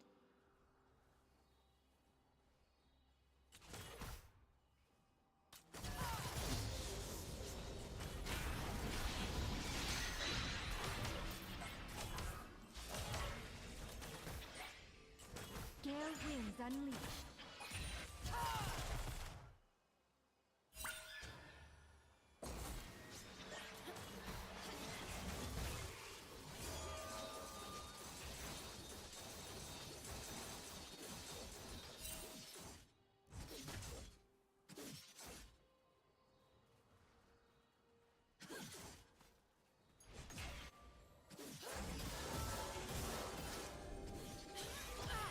Breathlessly.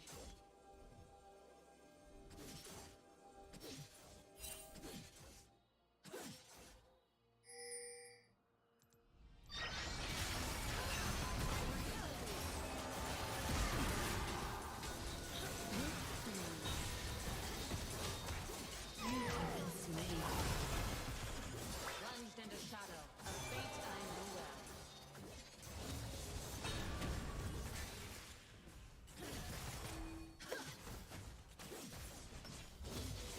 In harmony.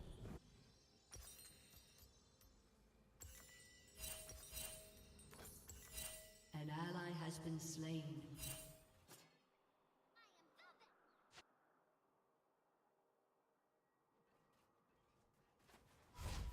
Swiftly.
Enemy killing spree.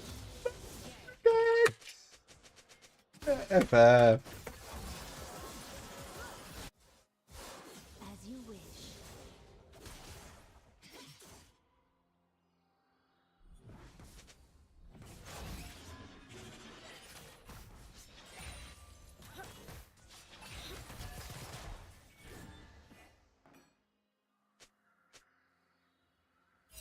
Breathlessly.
An ally has been slain. One for the buzzer.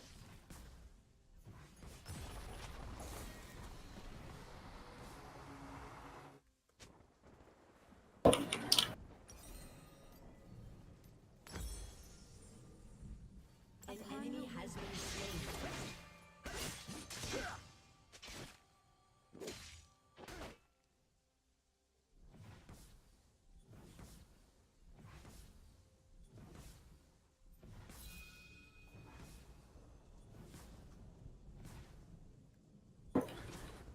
Swiftly.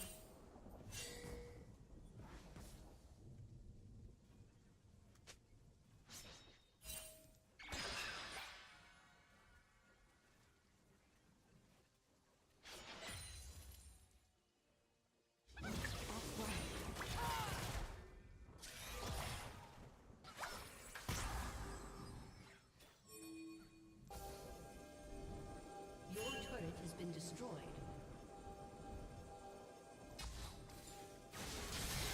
With ease.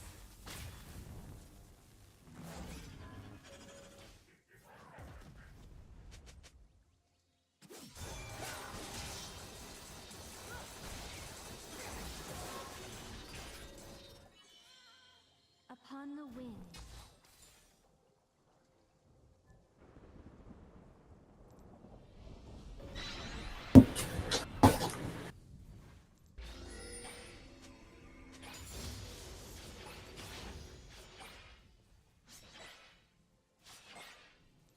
Gale winds unleashed.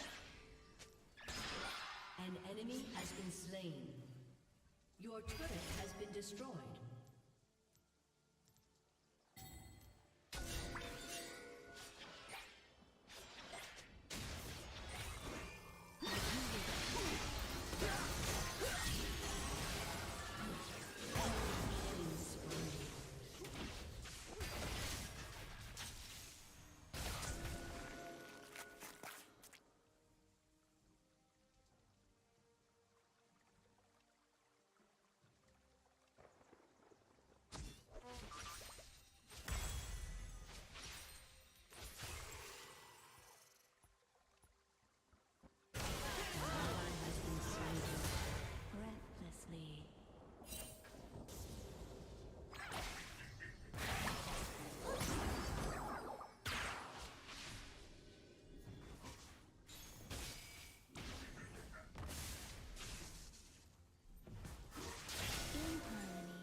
kill.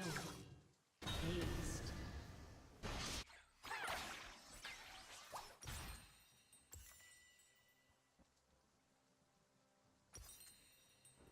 Breathlessly.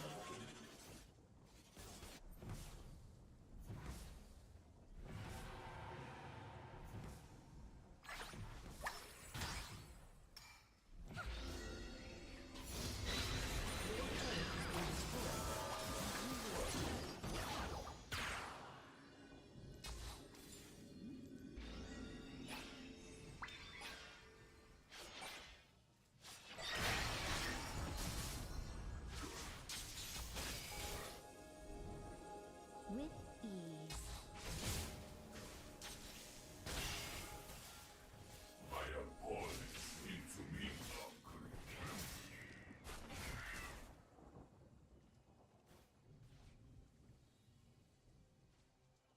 Breathlessly.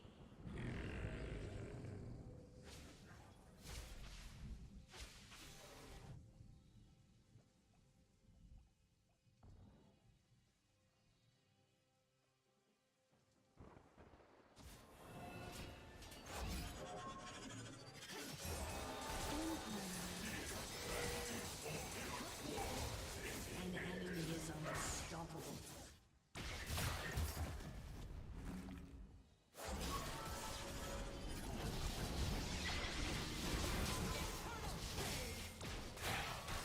For tranquility. Shut down.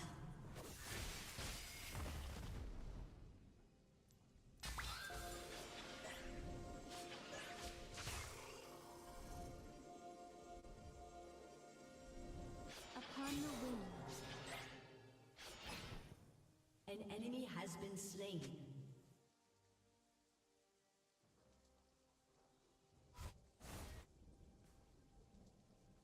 Your turret has been destroyed. Swiftly.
wish.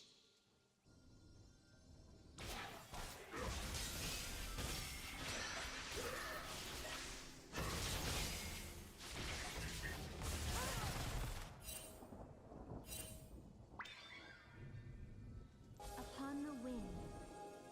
An ally has been slain.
destroyed. Enemy killing spree.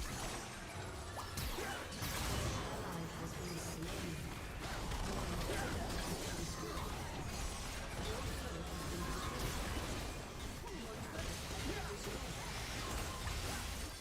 A summoner has disconnected. Defeat.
He's a traitor. I That's think- treason. I don't think- disagree with okay. any of that. But what I'm telling you is that most of the people that Then went why are into we talking about?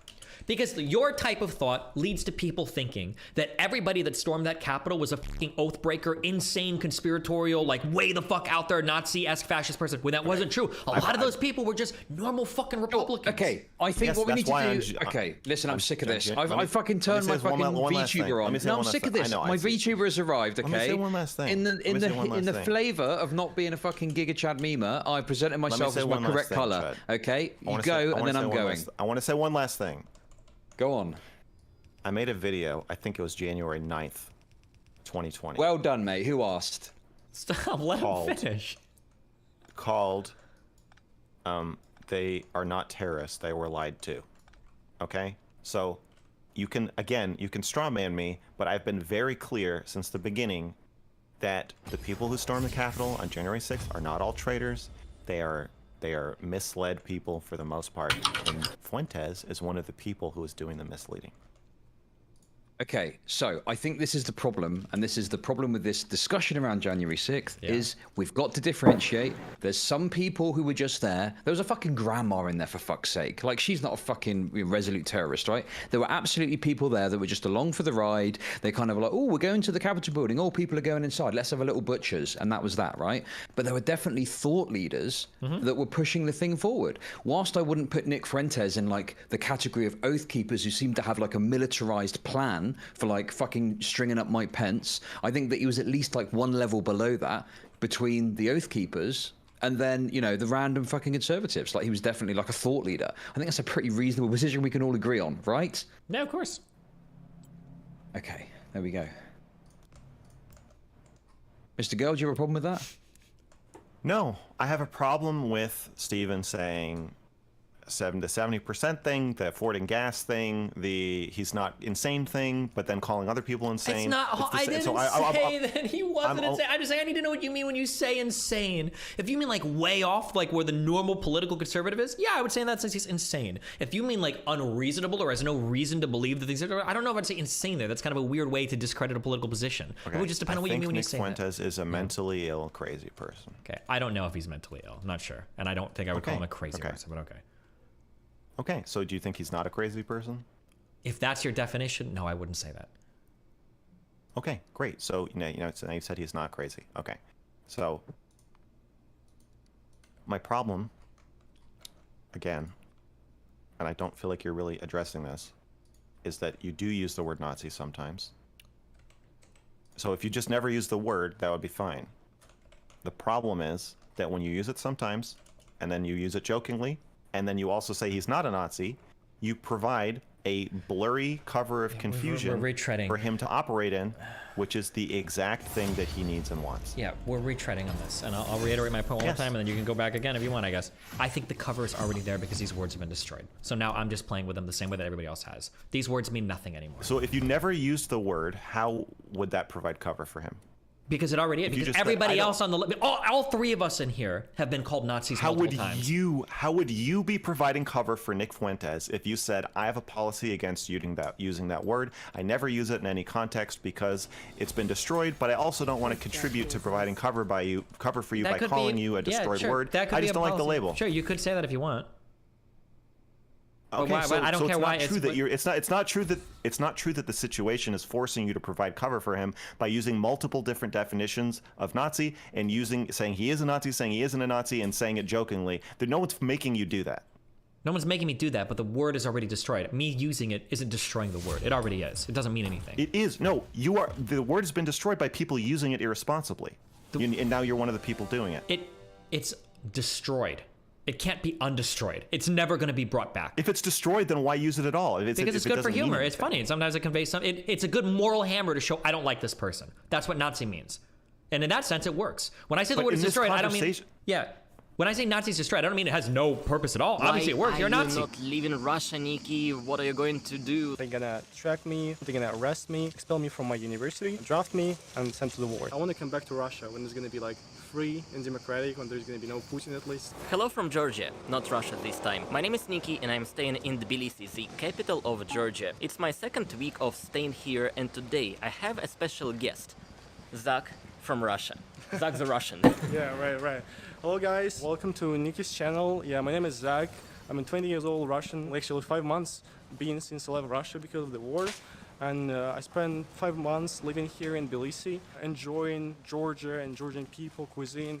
Today I'll tell you more about my experience, about my journey living in Russia, why I left, and yeah, that's about it.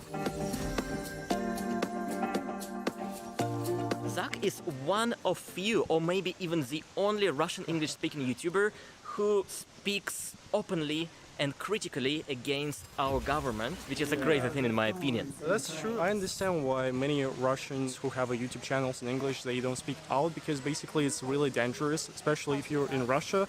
And the ability to leave Russia is almost as a privilege. I'm only 20 years old Russian. I don't have any connections in Russia. Like, I don't have, like, for example, like a wife or like a mortgage to pay. I can just leave and to speak out. But many of the YouTubers, they cannot do that. That's my duty, to speak out, and that's what I do. So check out my channel, by the way. Check out all the buildings around us. Yeah. I think that's like very old and still stylish and beautiful here, in a very good state. I think many of the buildings here, they're actually from the Russian Empire. So it's like super historical. You cannot find those buildings in such condition as here in Russia, because basically they can destroy it, or sometimes they decorate it in a way it looks not so old and not so historical. So it's really enjoyable here. Yeah.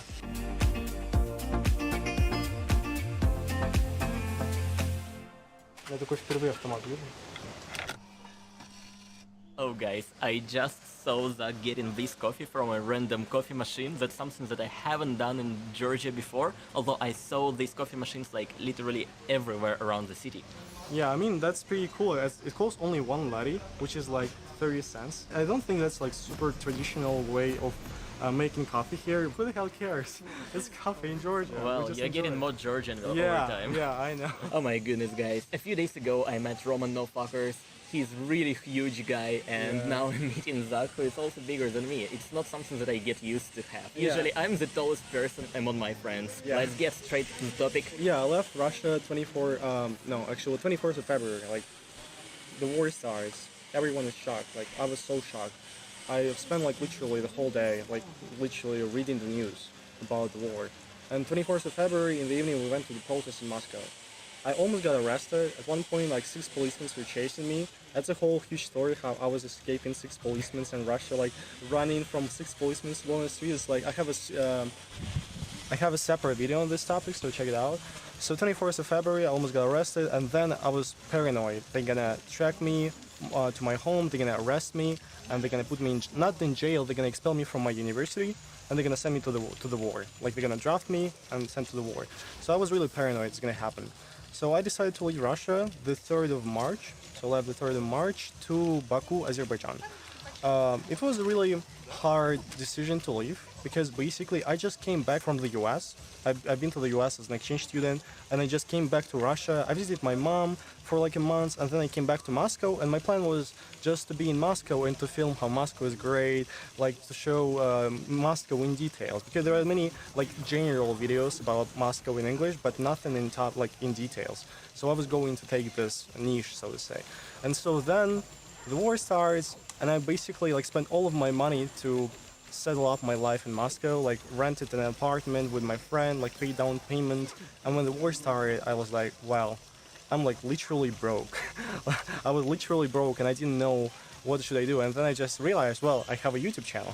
So yeah, I decided to make a fundraiser for myself on my YouTube channel, and I was really surprised that so many people were actually so supportive. Not only with money, but also with the wars. I got like hundreds of DMs with support, not with hate that I'm Russian and my country started the war.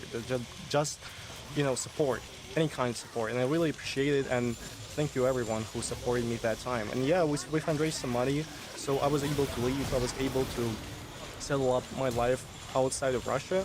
I went to Baku, spent a couple of weeks there, met many Russians who also left Russia because of the war. There were some rumors that they were checking phones on the passport control, like they were like KGB agent, like FSB, ex-KGB agent. They were like going through your phone and looking for the words like Putin or Navalny and something. I was really afraid of it, and I almost deleted everything from my phone except 4,000 pictures from the US. I was thinking, okay, on the border they're gonna think, okay, you've been to the US, you were a CIA agent or you were like a traitor or something. But I was just debating, should I delete it or not, and I decided not to delete this. And I'm so grateful for this, to be honest. So yeah, I came to Azerbaijan and then to Tbilisi. I settled up my life here, and it's been already 5 months living here in Tbilisi. And it was a great experience so far, and I'm really grateful to the country to being so hospitable to the Russians who fled Russia because of the oppression. So yeah, thank you. Thanks so much for Georgian people. Yeah. Actually super interesting to me because it's only 1 week since I arrived to Tbilisi, Georgia, and the very first days I was seeing a lot of support to Ukrainians, like graffiti, save Ukraine or something like that, graffiti, fuck Russia, fuck Putin, a lot of flags just waving from people's balconies, from people's apartments, and from the first impression I felt kinda uneasy, but then I realized that Georgian people are actually quite hospitable, so I guess we kinda have similar experience of getting like used to be here Yeah, in that's quite a true. short time. By the way, speaking about this like fuck Russia things, you know, it's funny that like Georgians people they make this graffiti fuck Russia, but then Russian people they go and they actually basically cross Russia and they write Putin.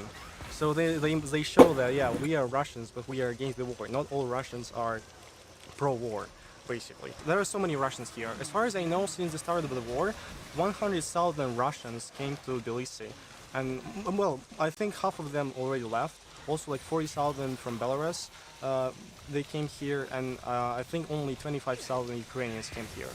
So yeah, not so much of Ukrainians. And it's interesting, like how it feels to be here, to live in Tbilisi, being Russian, because wherever you go, you kind of feel a little bit like ashamed that you're Russian. Yeah, that's true. And when I've been to Istanbul, for example, recently to visit my friends from YouTube, I felt like, oh, it doesn't feel so shameful anymore because I'm outside of Georgia. And I understand why I feel like this here in Georgia, because basically in 2008 there was a war between Russia and Georgia, and 20% of Georgian land is occupied by Russia, and so many of the Georgian people, they are not happy with Russians from the scratch.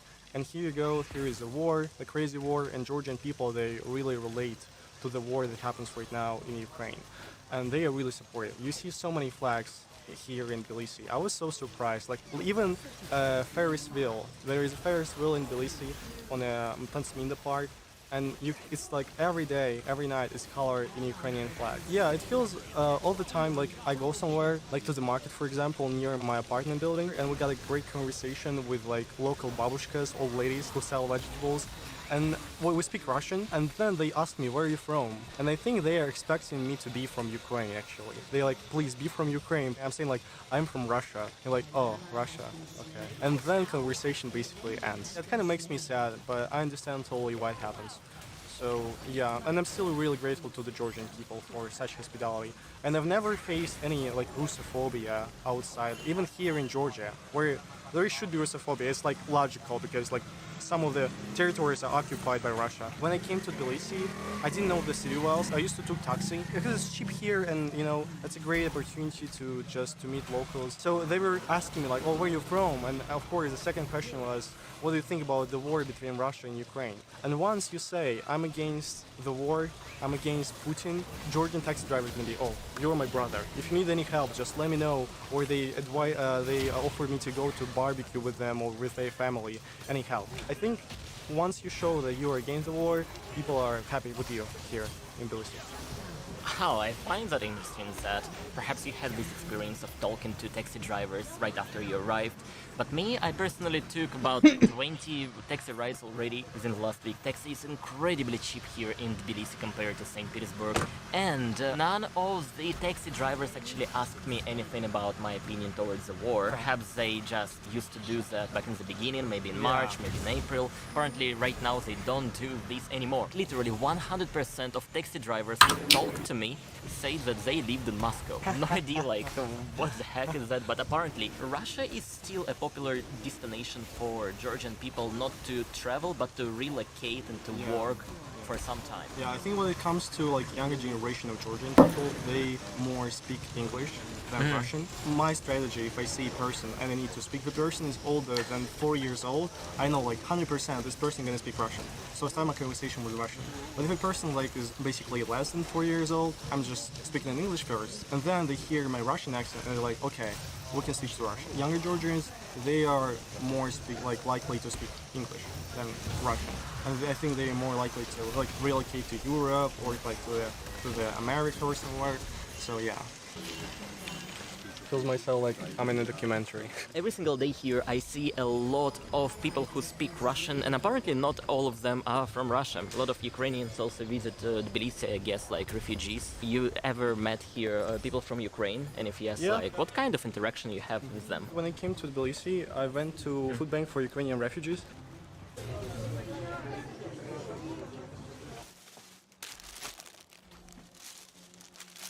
I volunteered there for like 2 weeks, but then I realized there are so many people who wants to volunteer. There is no necessity for me to be there, so I decided to. I actually made a couple of the videos about their volunteering center, and I've met many Ukrainians over there, and we fundraised money for the center, maybe $4,000 or something like this. I've met many Ukrainians, and I was really surprised. They were so okay with us. They were all like, "Oh, you're Russian, that's okay, and we understand that you're against the war. As soon as you're against it, as soon as you're against Putin, you're totally fine." And also, what's need to be mentioned that all of the Ukrainian refugees that come to Georgia, they are from the occupied territories of Ukraine. They are from like Kharkov, from Mariupol, from Melitopol. Those cities that right now is occupied by Russia. And those people, they are natively, they speak more Russian than Ukrainian because they live by the border with Russia.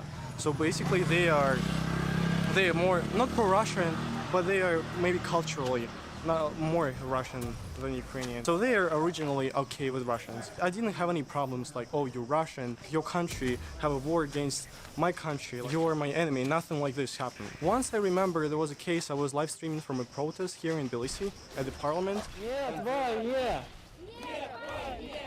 And the guy, a Ukrainian guy, I've seen him speaking Ukrainian, and I was live streaming and wearing a white flag, you know, the anti-war flag of Russia, and he was like, get away from me, or something like this, in a really rude manner.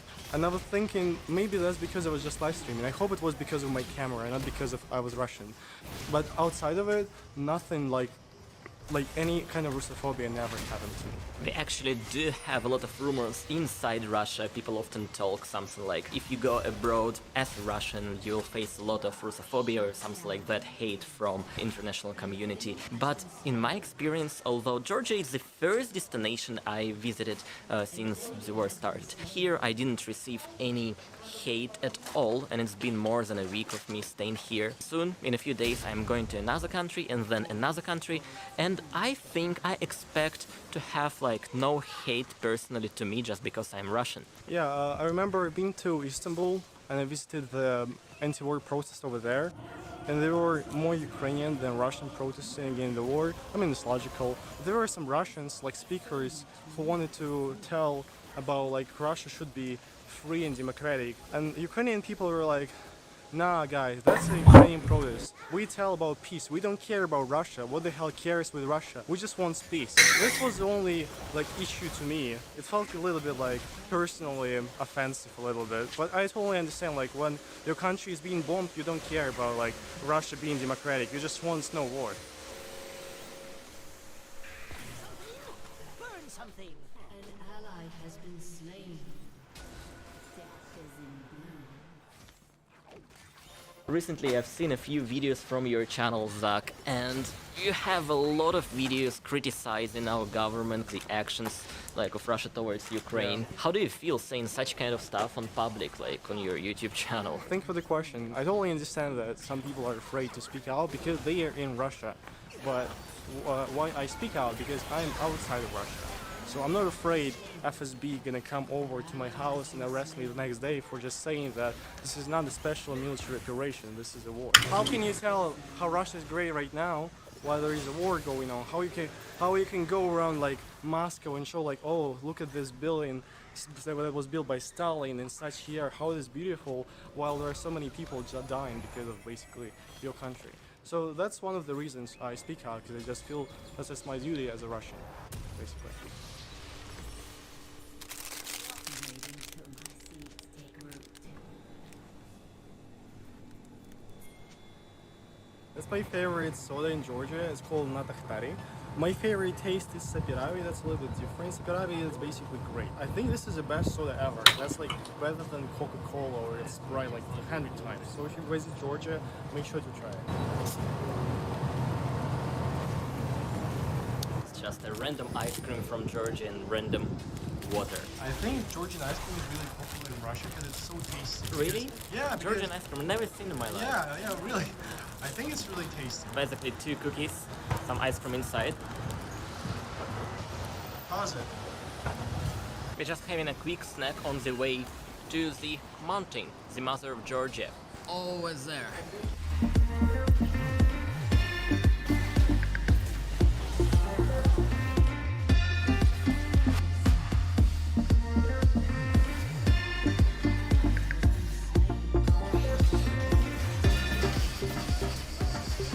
Oh mate, that is such a place. We literally can see like the entire Tbilisi from over here. It was quite simple hike for me. I don't know, Zach, how do you feel? I feel a little bit sweaty, but this is how it goes in Georgia. You just climb up somewhere. Like it here, just have a look, the view on the city. Yeah, that's amazing. Well, Zach, you know, talking about the last half a year, I've been asked a lot of questions like, for my future plans. Why are you not leaving Russia, Nikki? What are you going to do, like, by the end of this year? What are you gonna do next year? What about your future plans? Like, Yeah. are you going to stay in Tbilisi or? Well, Tbilisi is a great city, but I don't think I got much of an opportunity here. I left Russia, but I haven't finished my education. So one of the main goals right now is to get into university. I'm looking for scholarships like in the US or Canada or maybe Europe to the university to finish my bachelor degree. And I'm thinking about majoring in politics because I'm really into politics. And at one point, I want to come back to Russia when it's going to be like free and democratic, when there's going to be no Putin at least. And we need those people who are going to build democracy in Russia. So you need some knowledge to do this. So basically my main goal right now is just to get education somewhere in a really educated country, like in politics. So I think the US is going to be a really nice choice. We'll see.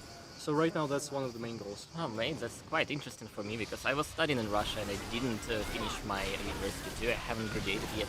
And my major was exactly political science. Oh wow. And back in 2013, I believe, or 2012, like almost 10 years ago, I've been joining the local election for like something like local parliament. And the things that I saw there totally disattracted me from going into politics. It basically told me, hey Nikki, you should live here, you don't like this. Political science of Russia is basically like studying politics in like Soviet Union, you know, you're basically learning that Lenin and Stalin are great. Actually, I was going to get into major in political science in Russia, but in my high school, like last year in my high school, I've just realized that it's not possible in Russia. There is no politics.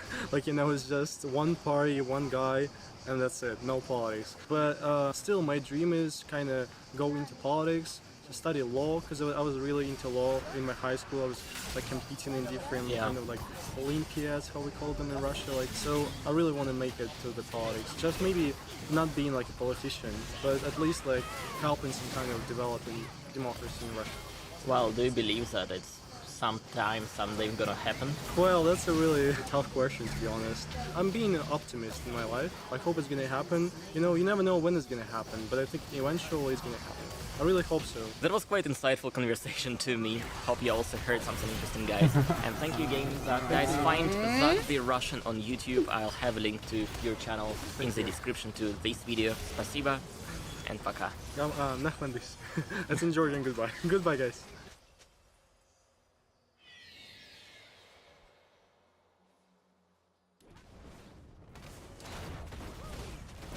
Shut down.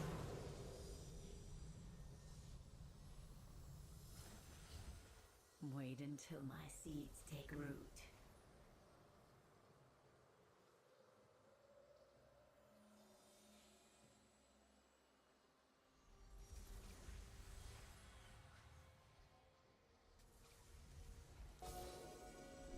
Just a harmless flower.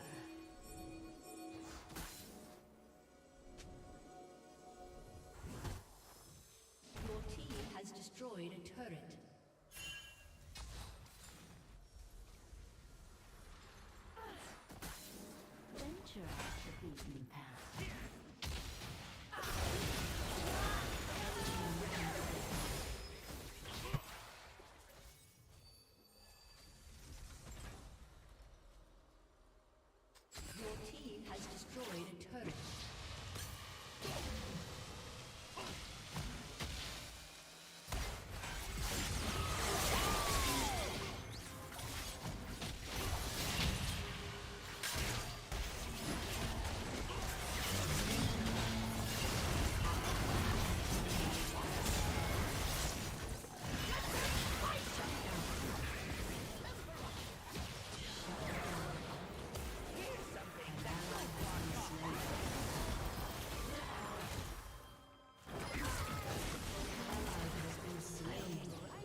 much more to see.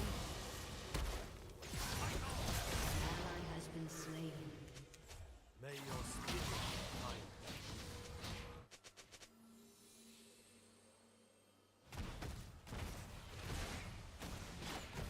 Take careful steps. An ally has been slain. You have been slain. Your turret has been destroyed.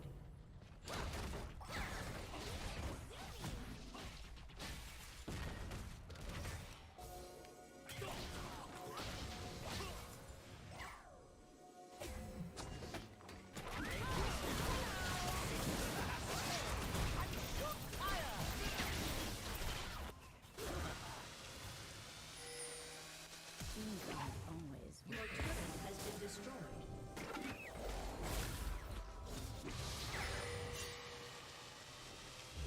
An enemy has been slain.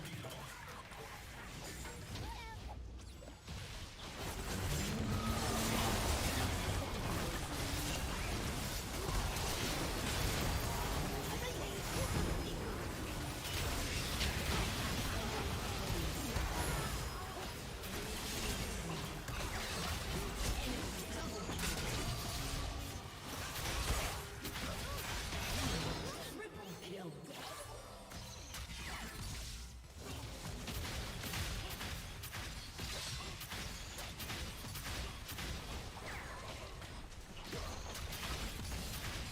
Your turret has been destroyed.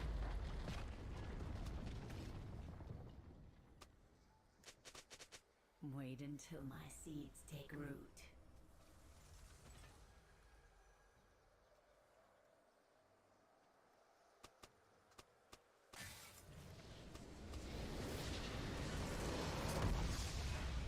Defeat.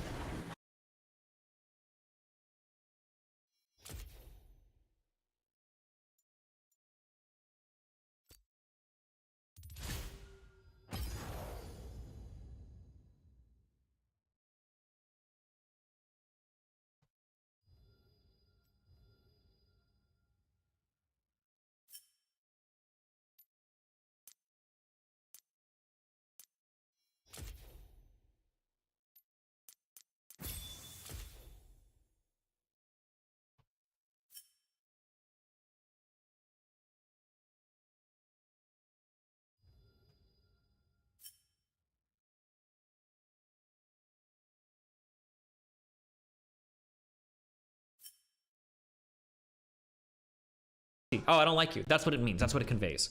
But that's not how you use it. You're against people using it that way. You think that people using it that way is shitty and irresponsible, right? Yeah, That's but what you no, were just at this saying. point, it doesn't matter. At this point, it's annoying. I'll say when people do it. It does it's matter. annoying, It matters to me because he wants to kill me, Steven. I don't care that he wants to kill you. me. That's not he relevant wants to to the kill my family. conversation. And he wants to kill my friends. That's great. why it Okay, matters. That's cool. It doesn't. That doesn't matter. Using the word It's or not not using the cool. word doesn't It's mean not anything. cool. Then go complain to the people that ruined the word. That now it can't be used effectively to at all. You are ruining the word The right word now. is, if I I'm never said it complaining directly again, to the you. amount of harm would never Why- change about the why- word. How come when you are held, you're taken to task on this issue, you are saying it's the leftist's fault? I'm talking to you about your use of the word, and you're saying you can't pin this on me because of how language works. What about different contexts being used in different things? And then you're saying you can't pin it on me. I didn't do it first. I'm not saying you ruined the word. I agree with you. I agree with you about almost everything you're saying. The only thing I don't agree with you about is that you have some accountability and you should take responsibility for the Okay, part I you take are responsibility playing in for the also fucking like uprising contributing. of Yeah. Nick Okay. Fuentes. I take responsibility for the 0.0001% of ruining the word as well. Then okay, I'll throw my lot in with that. Rather than me having to omit like 30 words from my vocabulary because they can't be used anymore. Sure, I'll take responsibility for helping to water down all of these words. Do you see the Giga Chad thing that Chud is talking about in action right here? You're just like rolling your eyes. Was im Stuhl eingeschlafen. What's the next topic? We're too ideologically opposed on this, and we're never going to come to an agreement. The reality is We're not these words are ideologically destroyed.